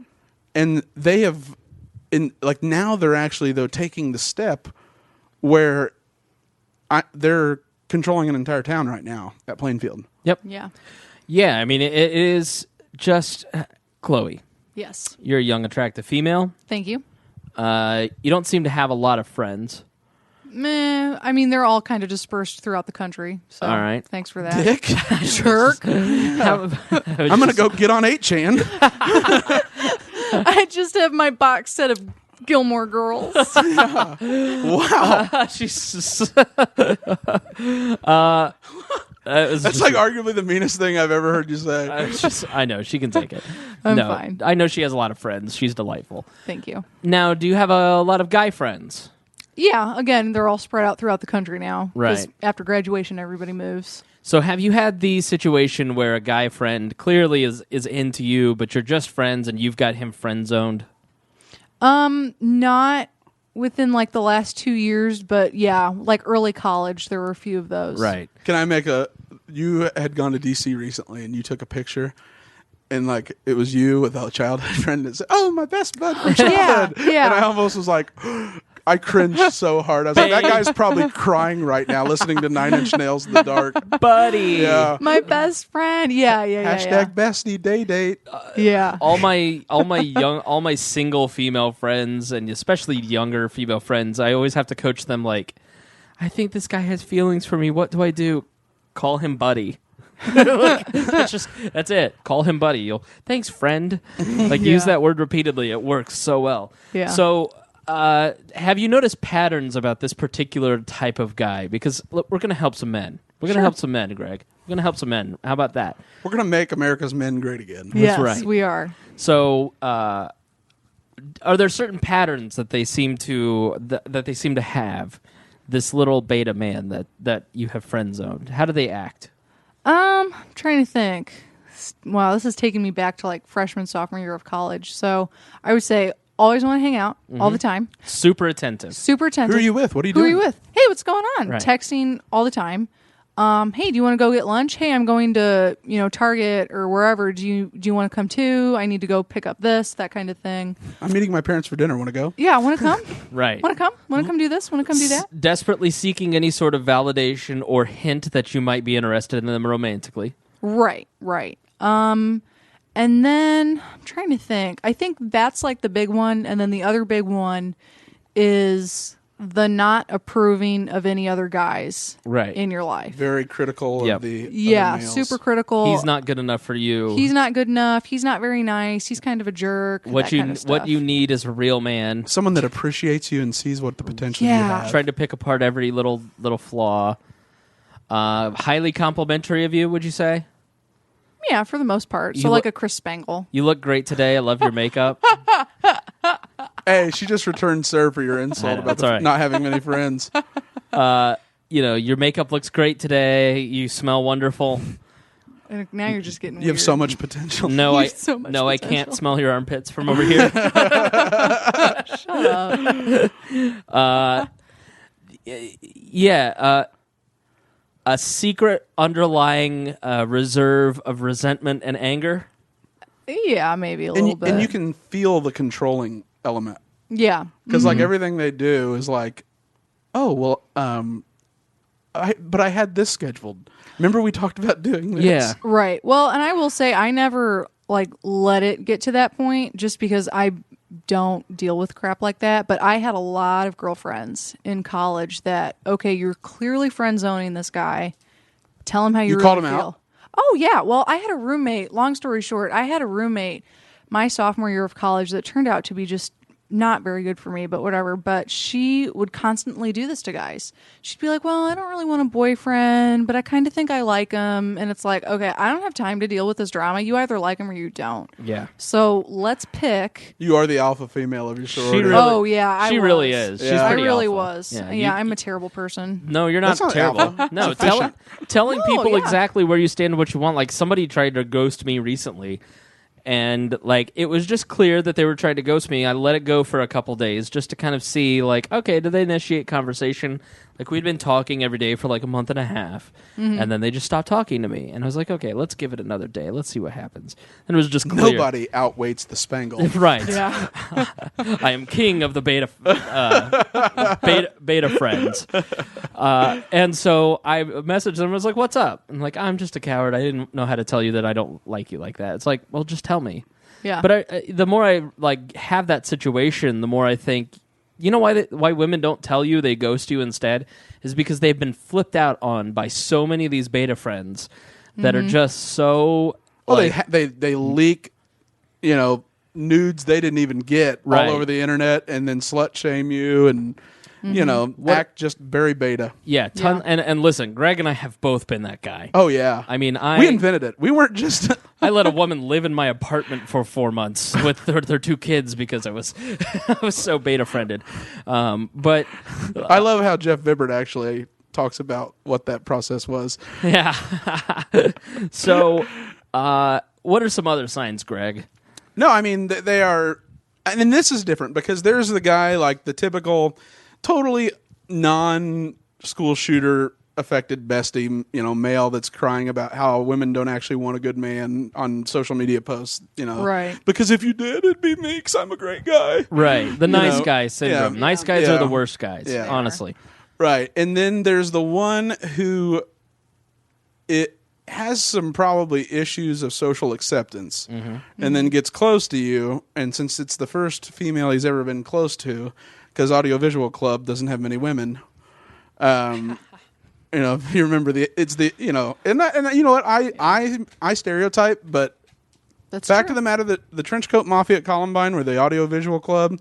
They were isolationist, and they announced what they were going to do, and they were both obsessed with, creating a fantasy, and that's what they did. But see, I want to apply this to the real world too, because it's all the same cocktail, and it can improve the life of so many guys if we just talk about it. And women too. Like, Give them a bullet to the head. It's It's better than 6 Lens. shots in the body. I talked to a girlfriend recently, and I guess I had her friend zone, and she's like, "Yeah, I thought about asking you on a date," and I was like, "Then you should have done it. Shouldn't have waited until I'm seeing somebody seriously." Like, She's much younger and more attractive than you are, but best of luck. yeah. So it's just the solution is all kind of the same. It's all mental health, and it's all about loving yourself more and having more self-esteem and being open and direct with people. It's just some people take it to psychotic levels because when you're younger, you have less control over your emotions. It's like I see my niece, who's 2 years old, run around and just is this open wound of emotions, and she just hasn't learned to regulate yet. And some people never really grow out of that, and they never deal with their abandonment issues, and they never deal with the fact that some people, like, you can have a relationship with any female you want if you're a guy. You just aren't going to have sex with every female that you want to. Like, and you certainly aren't going to have sex with every female that you want to. Never mind. You aren't going to have sex with every female that you want to by emotionally manipulating them, bullying them, trying to low-key control them, Abducting them. Right. Yeah. keeping them in my apartment. We're going to be so happy together. I mean, Oh gosh, you're looking at me. feeding them, Oh, I'm sorry. I just feeding them Cosby sangria. drink the sangria, Chloe. That's Put why the it tastes sangria so in the weird. basket, Chloe. Put the lotion in the basket. No, but you're exactly right. Except I think there's an element of no, like an individual, a well-adjusted individual can say, my God, what I just did was pretty creepy. Yeah. Like, there's a sense of self-awareness. Yeah. These individuals lack that outside perspective of themselves and how they are being received. And it's like, maybe they are, and they just refuse to acknowledge it and then say, well, Luke did this in Star Wars. Or, so this is just like in... They're sociopaths. Yeah. And they're disconnected from reality. And Right. And then they just press the accelerator more and go down the well. Right. They're honestly, a lot of it with these guys, they're feral cats. Yes. Basically, they're not socialized, and that's a huge part of the problem. And I trust me, 7th, 8th grade, I had no friends, and the reason that I started to get into comedy is that I had no friends in 7th and 8th grade, and then in 8th grade, I told a joke and somebody laughed, and so I started in 9th grade having a joke every single day, and people would come up to me and ask me for the joke of the day, and I realized like women would talk to me. And I had friends, and I started to socialize with people, and I stopped being such an angry little bitch. I mean, it just was. I was not going to end up. You're not mad at the world because you're going around. These individuals try to change the world to them, right. Not ever occurring that they're the problem. They're the problem. Yeah, that they have serious disturbed mental issues. Clearly, but I mean, like I don't think that this person is this person in Plainfield that is doing this. no, this person is a 4chan troll Yeah, this person using is tactics because they've celebrated and know the history of school shootings. exactly right. But they're not total psychopaths because they haven't done shit. No, Right. They're just little. They're trying to like do something fun and it's entertaining to them because they are sociopathic. They're just not. They're trying to murderous. be king troll. Right. Like- And they're trying to get out of finals, and they're trying to make a girl or whomever it is really uncomfortable. Ruin her life. Yeah, ruin well, her life forever. And if I were her parents, I would just be heartbroken. Oh. It's just really, really sad. Right. And I mean, I hate to say that there's, all this online bullying that leads to, suicide in young kids. But I mean, you look at stuff like this and you wonder why we have suicide rates that we do. Right. Yeah, and I feel terrible for this girl, and it's just man, if you're a kid and you listen to the show, don't send dick pics, don't send nudie pics of your any part of your body, like, and if you have kids, like, you have to know. Honestly, I mean, Chloe, you grew up. I mean, we got cell phones first when we were in like elementary school. I remember my dad. Elementary? I mean, when my dad was in middle school, he had like a bag phone in his car. No way. Yeah. So when I was in like 6th, 7th grade, and then he finally got like cell phones, and I had a cell phone senior year. But like Chloe grew up. Did you have cameras on your phone starting at what age? I mean, I got my first cell phone. I was 15, and I had a camera on it so I could take pictures, but picture messaging wasn't like really the a quality thing. was so bad. Right. It It wasn't like Snapchat. Yeah. No, I mean, it was bad quality, and it cost extra to send pictures. And I remember always getting upset because my girlfriends would send me pictures of like, hey, this is my dress that I'm going to wear for homecoming. What do you think? And I could never open it, Yeah. Right. It'll cost 15 cents. I can't open it. I got it from Deb's. You don't like it. It was just a thing. So, but I would say, I mean, when I was in I like the disdain you say that with. Like, shut up. It's an ugly dress. you got it at the mall. matches Shut your up. face. It's terrible. But I think high school, I had a camera phone, but Instagram wasn't around. Right. And I mean, there was Facebook, but that was all about, Facebook. Then you would post these massive albums that had like 5,000 million pictures in them, and it was just a big deal. Over under 50. How many unsolicited dick pics have you gotten in your life? Oh, I would say way too many. No But- way. Over Well, 50? Over 50? Well, but you have to think. But here's Are the you thing, serious? though. Oh my gosh! But here's the thing. Think about it this way: Snapchat. Well, and I tell people like I don't have Snapchat because I got way too many inappropriate photos. Way too many, and it wasn't just me. There was an issue at Ball State with certain girls in certain sororities getting mass quantities of stuff like that. But that's right yeah. when Snapchat became really popular. When I was maybe like a sophomore, junior. I'm sure that stopped. No. I mean that's the number one way to send bad pictures to people is through Snapchat. I've been You know? sitting with girlfriends in the last year, and she'll get a text message of a dick. Like, What? Oh, see, I don't get text messages. She won't have talked to this. Like, it was one girl, Tinder? and like we're sitting there, and she goes, "Oh my god!" and holds up her phone. And she goes, "I'm just showing this so you know that it was unsolicited. Like, look, the Right. last time we talked was 3 weeks ago, and here's his dick." Right. Well, and let me put it this way. I had sorority sisters that unfortunately were sexually harassed this way. It was always unsolicited, and it was always by just guys in fraternities or just random guys from class that had no other way to say, "Hey, I think you're hot," you know.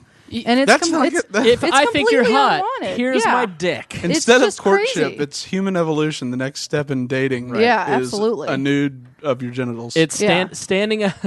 It goes standing Praise outside. me. Standing outside of your house with a boombox. Devolved into giving her an all-for-one CD, which devolved into dick pic. I mean, I guess. But again, I think it shows. And the reason I bring this up is, if you're a parent, like. Monitor the phone. Monitor the phone. Monitor the computer. There are apps out there. I think Covenant Eyes is one of them. Yeah, and Mm-hmm. there's many you can download, and they may not even be aware the app's on there, and it gives you total access to any files. You really ought to, just so you know what's going on, to protect your to protect your daughter, to protect your son, because it's just rampant. I mean, I know in my 20s and 30s here how much deviancy there is in terms of what guys send women and how they treat women. It's And terrible. it's disgusting, and it's not. I mean, it's guys like Greg and I that do it. I mean, we're I just don't have okay. Snapchat. 'Cause I don't like it. I don't like the usability of it. I just think it's awful. But I think the technology of the automatic deleting is the future of all communications apps. Yeah, like Cyberdust and Snapchat. I mean, if you're dating in the modern age, like by the time you go to have sex with somebody, you've pretty much seen the girl naked. I mean, for the most part, I would say I would hope 50% of the women I've dated just send unsolicited pictures, and it's like, thank God I'm a nice guy that has, I've saved those in a private place. Oh my gosh. Thank God that Imgur album's password locked and no one has the link. Exactly. One last thing on that, because I have a friend back in my hometown that teaches it's not like the DARE program anymore, but it's like specific. It's kind of like DARE, like whatever it's that like- stands for. But it's mainly about like, Individual drugs. yeah, like that. Don't anally rape Eric. Sure.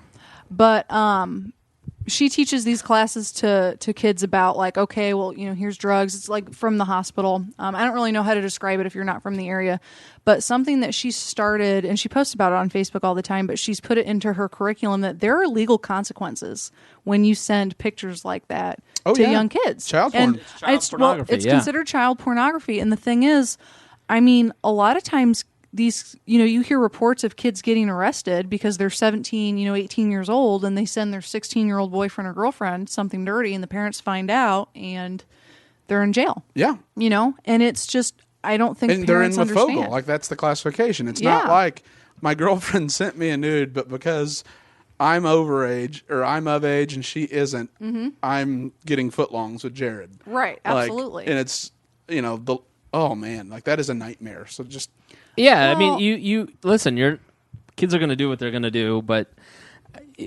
the reason I bring it up is just the dehumanization of ourselves. I think that part of the reason that this stuff is increasing and is becoming more and more prevalent is that you're disconnected from a person's humanity when you're texting, when you are Snapchatting, when you're meeting people online, when you are, it's social interactions in person are much more awkward these days. I mean, Oh, yeah. and people Yep. at any party, it's 50% phone time, 50% people time. how often do you hear that person's a great conversationalist? Yeah. Yeah, never. and that was a skill that used to be learned. And trust me, I'm as guilty as anybody. That's for sure. I mean, I have to make a conscious effort. Like I've made a move to start a private secondary Facebook account that is hooked up to my phone, so I can just see the 60 people in my life that I talk to on a daily basis, what is going on in their life. And it is so refreshing to log onto my Facebook on my phone and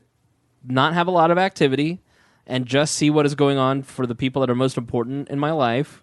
No memes. Yeah, and, no memes. And then just walk away from that, and that's it. And then I have the other account that I log into on a desktop and see what is going on, all the madness and the goofiness, and kind of catch up. But I can't see the activity of those people because most people have 1,100 friends, 1,200 friends. That's not. I don't have 1,100. It's friends. not real life, you know. Check your social privilege. You're really showing check it off. out. No, I have 5,000. I'm much more popular than Right. Clearly. But from I'm a from state Mount treasurer. 5,000, you would just assume the median's 1,000. It's really not. I think it is. It's like you'd assume. Doesn't everybody make 100K? Yeah. You're a Romney.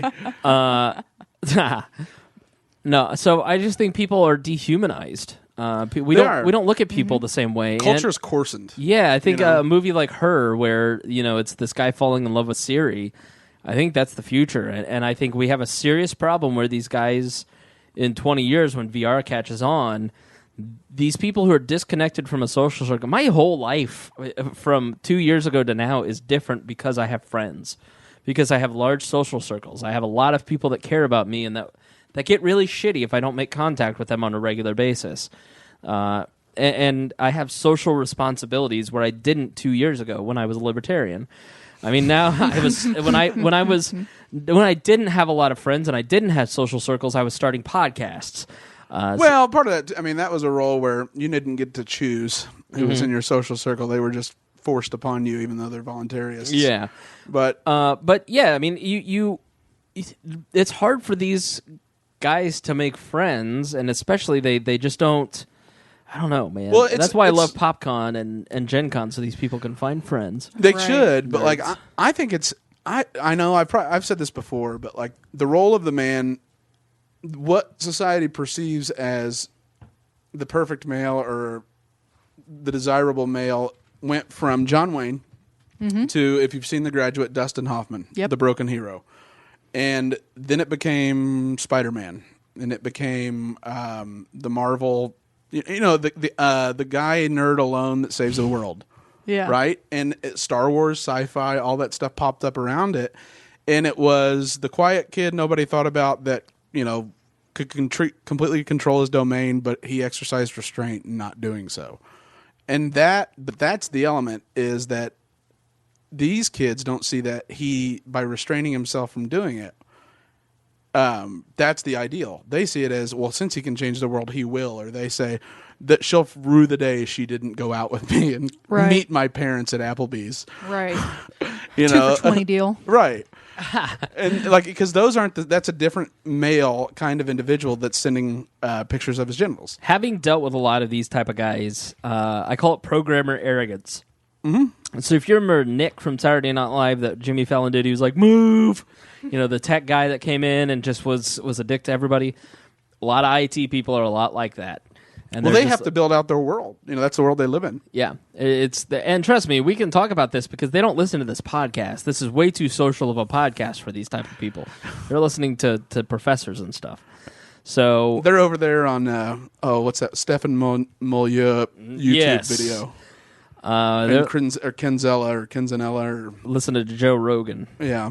So But that's dangerous though, because and I think the blend and the segue that I originally was thinking of when I talked about show topics tonight and was talking with in that chat was, that's the appeal of Donald. Yeah. It's the individuals like me. The reason, in hindsight, it didn't occur to me while I was doing this last night, is I got banned for 12 hours from Facebook last night for cyberbullying the person that's been threatening Plainfield. yeah, the cyberbully who has been posting nude photos of an underage girl and saying that he's going to rape her and her mother reported Greg for cyberbullying, and Facebook banned him. Yeah, and what happened was I created a fictional account as the Donald, and I decided that I was going to make this terrorist great again. And so I friended him and antagonized him and did everything I could think of that was annoying until it really actually did bug this person. And they defriended me. And then I immediately started messaging them and tagging them again. And they relented and accepted me again. And then I just did it right over again. And so I received a ban. And I thought, why did I make it Donald Trump? Yeah, I thought that was a little weird. I didn't Right. bring it up, but like It was completely weird. Yeah, you were like It was because he, to me, is the representative of, shut up, you loser. Get Right. back in the basement or become a man. Right. You are what's wrong with our culture and where our culture's going. It's like the jihadi ISIS. Yeah. It's like the Yep. kids hanging out at the cafe in Paris that then go think they're Syrian warriors and leave a month later because they're like, oh my God, this isn't a video game. That's Yeah. G.I. Joe, the embodiment of G.I. Joe. Right. And like that's what, these individuals are, these online keyboard warriors they are mad at the world because the world doesn't function based on how their role-playing game does, their World of Warcraft game. And so that makes them upset, and so they are going to carry out the vendetta against society. Right. And I'm sorry, this girl didn't like you, or maybe she didn't want to have a relationship with you. She doesn't deserve to be killed. No, she Amal doesn't deserve to be publicly humiliated and sexually harassed. Yeah, and it isn't funny. It No. isn't. You aren't cool. You aren't an alpha. You've created an environment of fear. But what ends up happening is a big bully like Don Trump comes along, and the silent majority swells around him, and they don't like it. They won't admit it to their friends and family.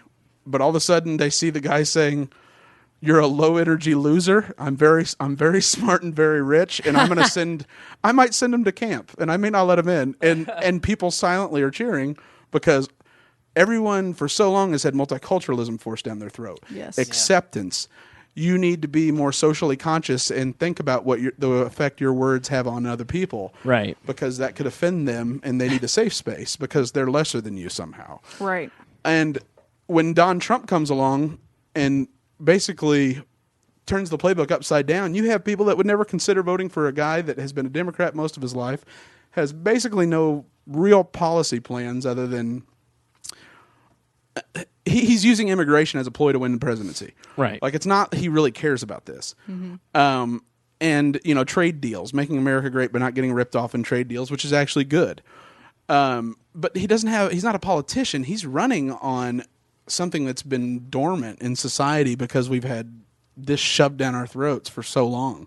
And I identify with it because it's like why I do the Hitler thing to Chris. Because it's like, you have university presidents resigning because I should never have to be offended. And I think, oh my God, like that's censorship of free speech. And I can make up things that have happened on campus, and Right. I don't even get in trouble for You live- it. yeah. And I don't even, lose my position as SGA president. But, I mean, who am I to talk? Right. No, I mean, you lived it more than anybody. And so, like, part of you has to see, like, the Donald going out and saying, my God, I just want to vote for him to watch how mad liberals get. Like, honestly, it's schadenfreude. I want other people. I'm enjoying other people's misery right now. Yeah, absolutely. And that's because every action has an equal and opposite reaction. And multiculturalism and PC, political correctness, their rooster, or, the crow, it's come home to roost in Donald Trump in American society. Absolutely. And that's what's going to happen to these internet warriors. Yeah, very much. I just love that you just spent 5 minutes passionately praising Donald Trump and Hitler. Oh boy. There is though that connection there though. Like for me, it was I did the Hitler to outrage and inflame. Right. Mm-hmm. For Donald Trump, the things he's running for president. He doesn't have a libertarian podcast. Right. He's running for president, so he can't, say so and so did nothing wrong. Right. He has to, play upon the passions of the populist appeal. Of the Christ. Yeah, and like if I were Chloe, I'd be rooting for Don Trump more than anybody. Meh. I mean, I like him to the extent of he tells journalists to stop. Yeah. I mean, my original. I mean, I don't want to say I like Donald Trump as a candidate just because I don't know. A lot of the things that he says aren't. It's not that they're not PC. It's just that They're mean. They're mean. They're hateful. Yeah. they're very hateful. Rosie, They're not based in Rosie an- O'Donnell has an enormous dumpy ass. Okay, well that might That's be true. okay. But That's what shot him up the polls. oh Right. yeah, originally when he was just shutting down journalists and saying stop. Bye-bye. Bye. I know exactly what you're doing. I'm not going to play that game. I mean, I respected him. Like as someone that studied journalism, I know all of the stupid tricks that journalists will, try to do to trip you up and to try to put words in your mouth. And I mean, he stopped it and he pissed a lot of people off. And I liked that. Yeah, he wouldn't play their game. He dictates the terms. Absolutely. It's like saying, unless I get $10 million to donate to Wounded Warriors, I'm not appearing on CNN. Mm-hmm. He's got that media mind where if he had said that, if you don't give me $10 million, he'd have lost all public support and he'd have plummeted in the polls. Right. By saying for Wounded Warriors, CNN out of nowhere, without a conversation ever happening, all of a sudden is the people who hate wounded warriors and don't want them to have $10 million because Donald Trump knows how to spend it.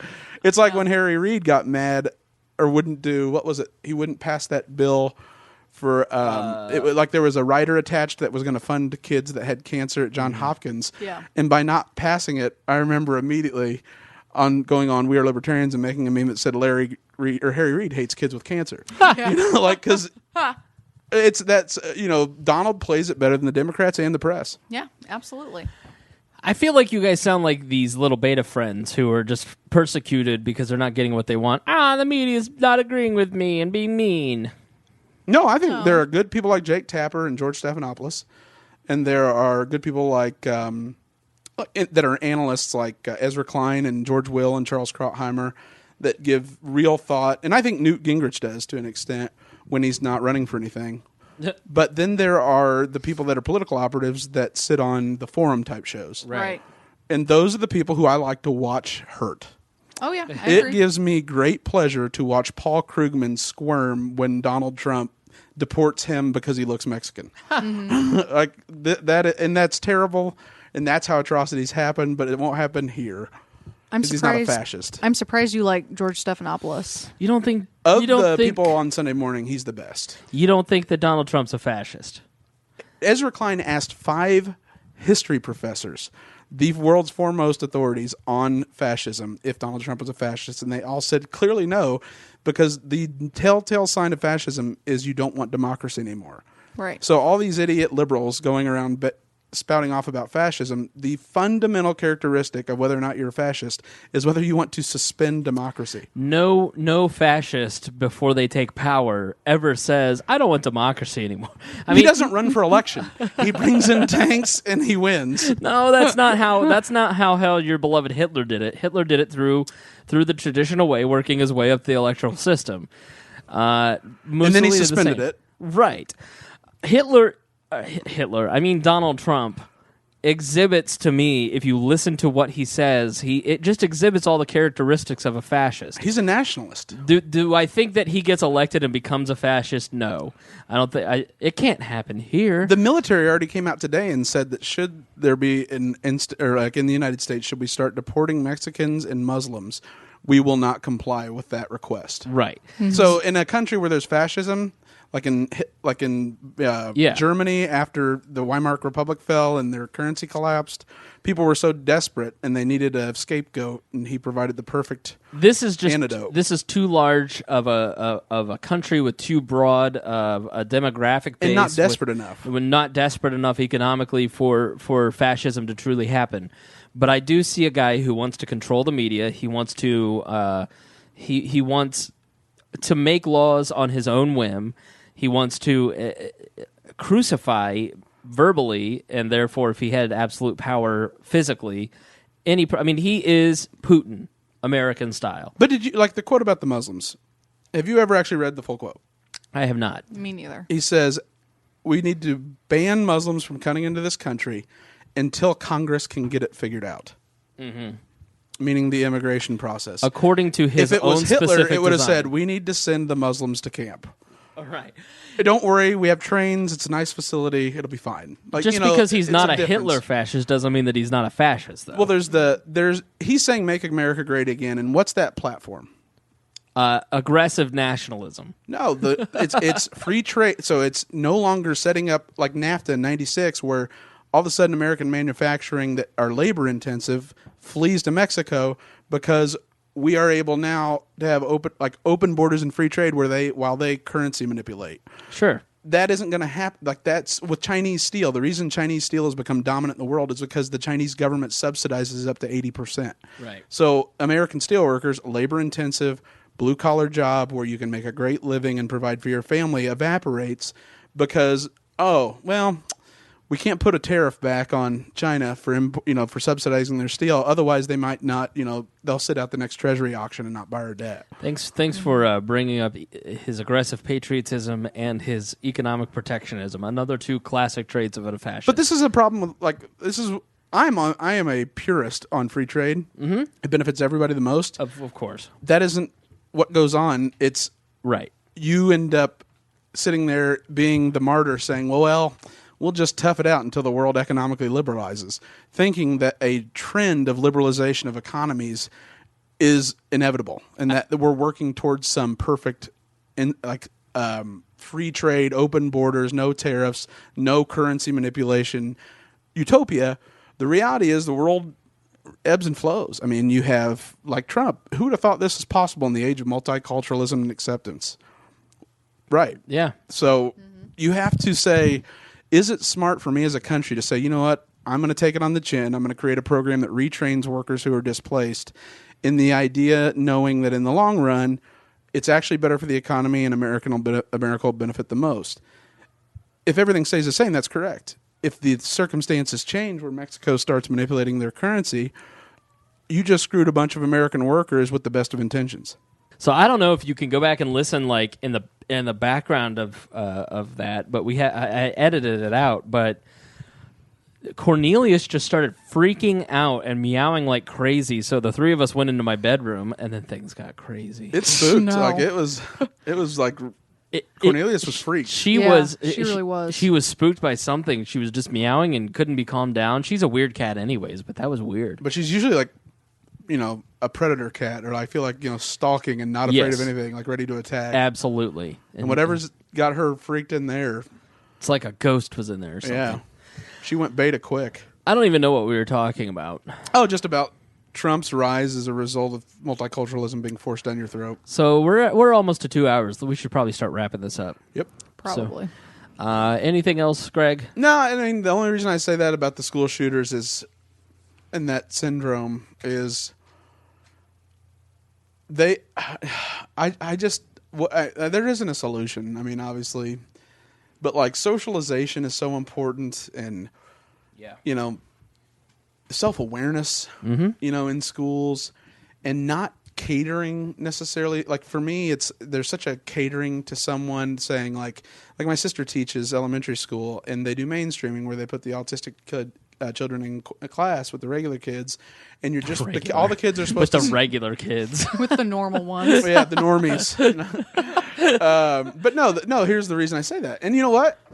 Yes, I'll say it because this is what's wrong. Is they're told, all the other kids are told to just pretend it's not happening. So someone can be freaking out, yelling, screaming, kicking, cursing out my sister, hitting her.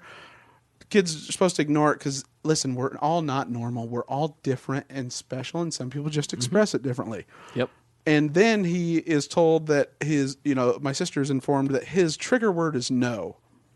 Oh, that's going to work out well.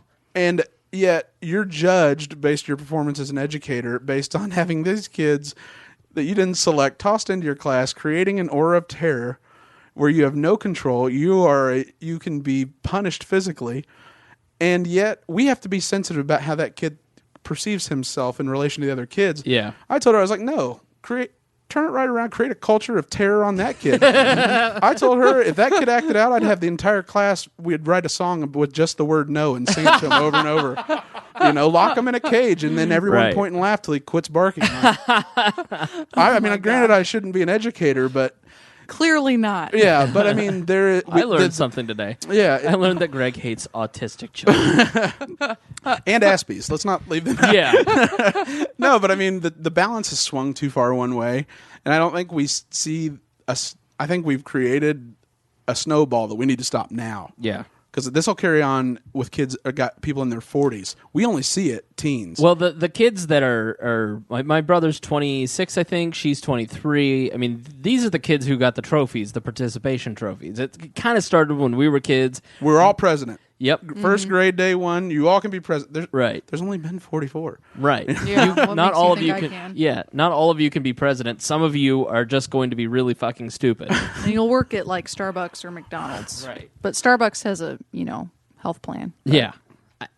Trust me, being a freelancer versus working at Starbucks, some days it's more benefit to working that 9-to-5 minimum wage job. You just don't want it. You just are so afraid that I don't want people to think I'm an artist. Right. That'd be the worst scenario. Okay.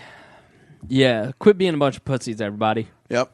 And if if you're going to complain or, if you're going to carry that torch, don't yell, scream, kick, and moan when people like Donald Trump show up on the scene and rational, normal, moderate Americans identify with his calls. Yep. Absolutely. Well, and I think you've seen with the Muslim thing, we've seen him get into trouble for saying bad shit about Muslims, and everybody's like, Trump's a racist. I'm like, no, I've been to Tea Parties since 2010. I helped found the Indiana Tea Party here in Indiana. I've been to more tea parties than anybody ever. Racism, bro. No, I have firsthand seen that Donald Trump is not the exception. He's the rule within the Republican Party. Right. Like this kid Brian Kill here in India. Oh, well, there's the Muslim mosque right down the street. I bet it's ISIS that's perpetrating. Well, that's because he says in a comment, "I want Sharia," while using the N-word and then all these curse words. Right. And you realize nothing in the Quran calls for the slaying of teenage girls that don't want to date you. Right. You're just a loser that's preying upon... That really tipped me off, that he's preying upon the fears of the masses. Yeah. And this person's a sophisticated troll. I also think that he's got to be kind of close to the family because he really has it in for the mom. Mm-hmm. Mm-hmm. And yet, while shaming her and posting public photos of her... Like, he could have posted a few days ago a photo of her topless. Mm-hmm. But instead what he did is he blurred it all out. Still protecting her, but not... not humiliating. Yeah, white knighting like a motherfucker. Not humiliating her fully, which shows me that he does have he really does care about this girl to an extent. Oh, I bet he in his mind has deluded himself that they're going to be together in the future, and she'll thank him for it. Yeah, absolutely. So you're so right. I'm so sorry. Right. You just need somebody that appreciates you. I know. Right. Chloe, you have a boyfriend. Mm-hmm. Pedro. Wouldn't you? Wouldn't you love Pedro much more if he back. posted topless photos of you on the internet? No. Wouldn't that do it for not. See, no, absolutely not. All right. Soapbox time. Get up on your soapbox. This is your time to self-promote. Talk about anything that we didn't talk about, a point that you may have missed in a previous topic. The floor is yours, little Chloe Anagnos. Cool. I think we really went in depth over everything we wanted to talk about. With the holiday season, just be kind. Be nice to people. Don't be a jerk if you're the jerk that has to go to the mall at the very last minute because everyone's shopping. I was at the fashion mall the other day, and people were just rude. That's the north side. Well, and that's the north side. That's part of my problem. But people are rude. Just be kind. Smile. Remember what it's Christ's birthday. Do unto others as you would have do unto you. Absolutely, all of that good stuff. Sign up for the Advocates newsletter if you don't already. It's on our website, theadvocates.org. Instagram, Twitter handle, always the same, @Chloe_Anagnos. And that's all I got. All right, thanks for that piece of shit. Sorry, I didn't have time to adequately prepare. This has been brought to you by the Advocates for Self-Governance. No, she was just saying be kind, so I figured I'd be rude. Yeah. Yeah, well, Greg? whatever. What was it? Oh, Bernie, I was going to give a shout out to actually Bernie. During the debate, he said that drug addiction should not be treated like a crime. It's a disease. And I thought that could not be closer like that. That should really influence Hillary's campaign because that's another wave of popularity he's going to ride, another cause he's going to champion because even if you are the person that, even if you think the government should, have some intervention in drug use, at the bare minimum, it should be on rehabilitation, not putting you in there with, hardened criminals who are going to make you better, right, and provide a free learning experience. So, I really wanted to. It pains me sometimes, but good guy Bernie. I have. I'm on a 2-week vacation, so I don't give a shit about anything except sleeping. I slept from midnight until 2:30 this afternoon today. It was amazing. How you feeling right now? I feel great. I'm actually able to go to bed. I'm a little tired. So we had Friday off, and we don't go back to the 4th. So Friday I slept. I took a 4-hour nap in the afternoon. I got 8 hours of sleep, and then I took a 2-hour nap. No, I took a 2-hour nap. Slept another 10 hours the next night. Took a 40-minute nap the next day. Slept 10 hours, and then I slept. What is that? Like 14 hours last night. So hibernation, really. I'm like I must be super sleep deprived. So It's because you're always up trolling till 11 and have to be up at 4. 4:30 Yeah. in the morning. Yeah, I troll till 11. I poon hound, and then I go right to sleep. Sliding in those DMs. Yep, hitting up girls. Hey, baby, what's going on? I see you're just, you're a political science major? Hey, girl, you want to come on my podcast? You did totally pull that move on Totally. on Chloe's sister. Oh yeah. She is never coming on a podcast. Sorry. Why not? She doesn't have a car. How am I supposed to get her down here? You're just trying to prevent our love. Exactly. Podcast and chill. No. Yeah. That's what we did with Chloe. I found out that Brett had a 23-year-old Miss Ball State working for him. I was like, you know what we ought to do, Greg? We ought to go do the podcast at the work. And Yeah, because hey, you really, like, nothing had struck you in a while, and then all of a sudden it was like, we're podcasting Friday. yep. And I'm like, And, really? and Okay. we're doing a remote. Even though there's an EPA scandal? Like, We're- you really want to talk about the EPA, the Colorado River, I think was Yeah. what it was? Yeah, And because I'm I like, just written an article. like this, like Spaniel's not very usually passionate about environmental things. And hey, Brett, you can have that. What's her name? Chloe. Oh yeah, you can have Chloe on if we'll you help her want. promote. Right. So. How easily I was tricked. Would And you then, like like- to join a podcast? And then, like, what? Within a week or two, we went to lunch or dinner or whatever. No, like literally right after the podcast, we went to Bakersfield, all 4 of us, Right. and ate. And then he gave you the hard sell. Yeah.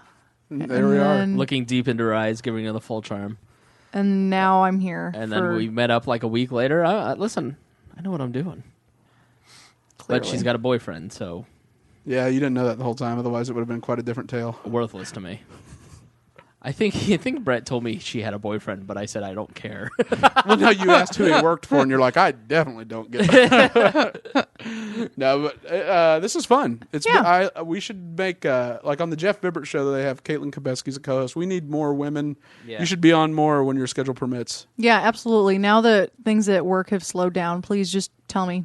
Cool. It's easy for me to get here now that I know how to drive in We're gonna Indianapolis. try every Thursday night at 6 to about 8, and get something knocked out that we're outraged about, or that's wrestling our jimmies, and do Yep. a show. Absolutely. We're going to try and be more diligent in the new year, meaning I will try to be more diligent in the new year. We're going to try and I think if we do it a little earlier, Yeah, that's it's the better. big key. Because like I'm last Tuesday night when when Jeff started his at 5 and we started right at like 5:30, done at 8. and then everybody was gone, and then I was like, I'm so tired. What time is it? And I looked at Emily and I go, holy shit, it's 8 o'clock. It's Did you not just even say 8. a name of a female on the first time for a show?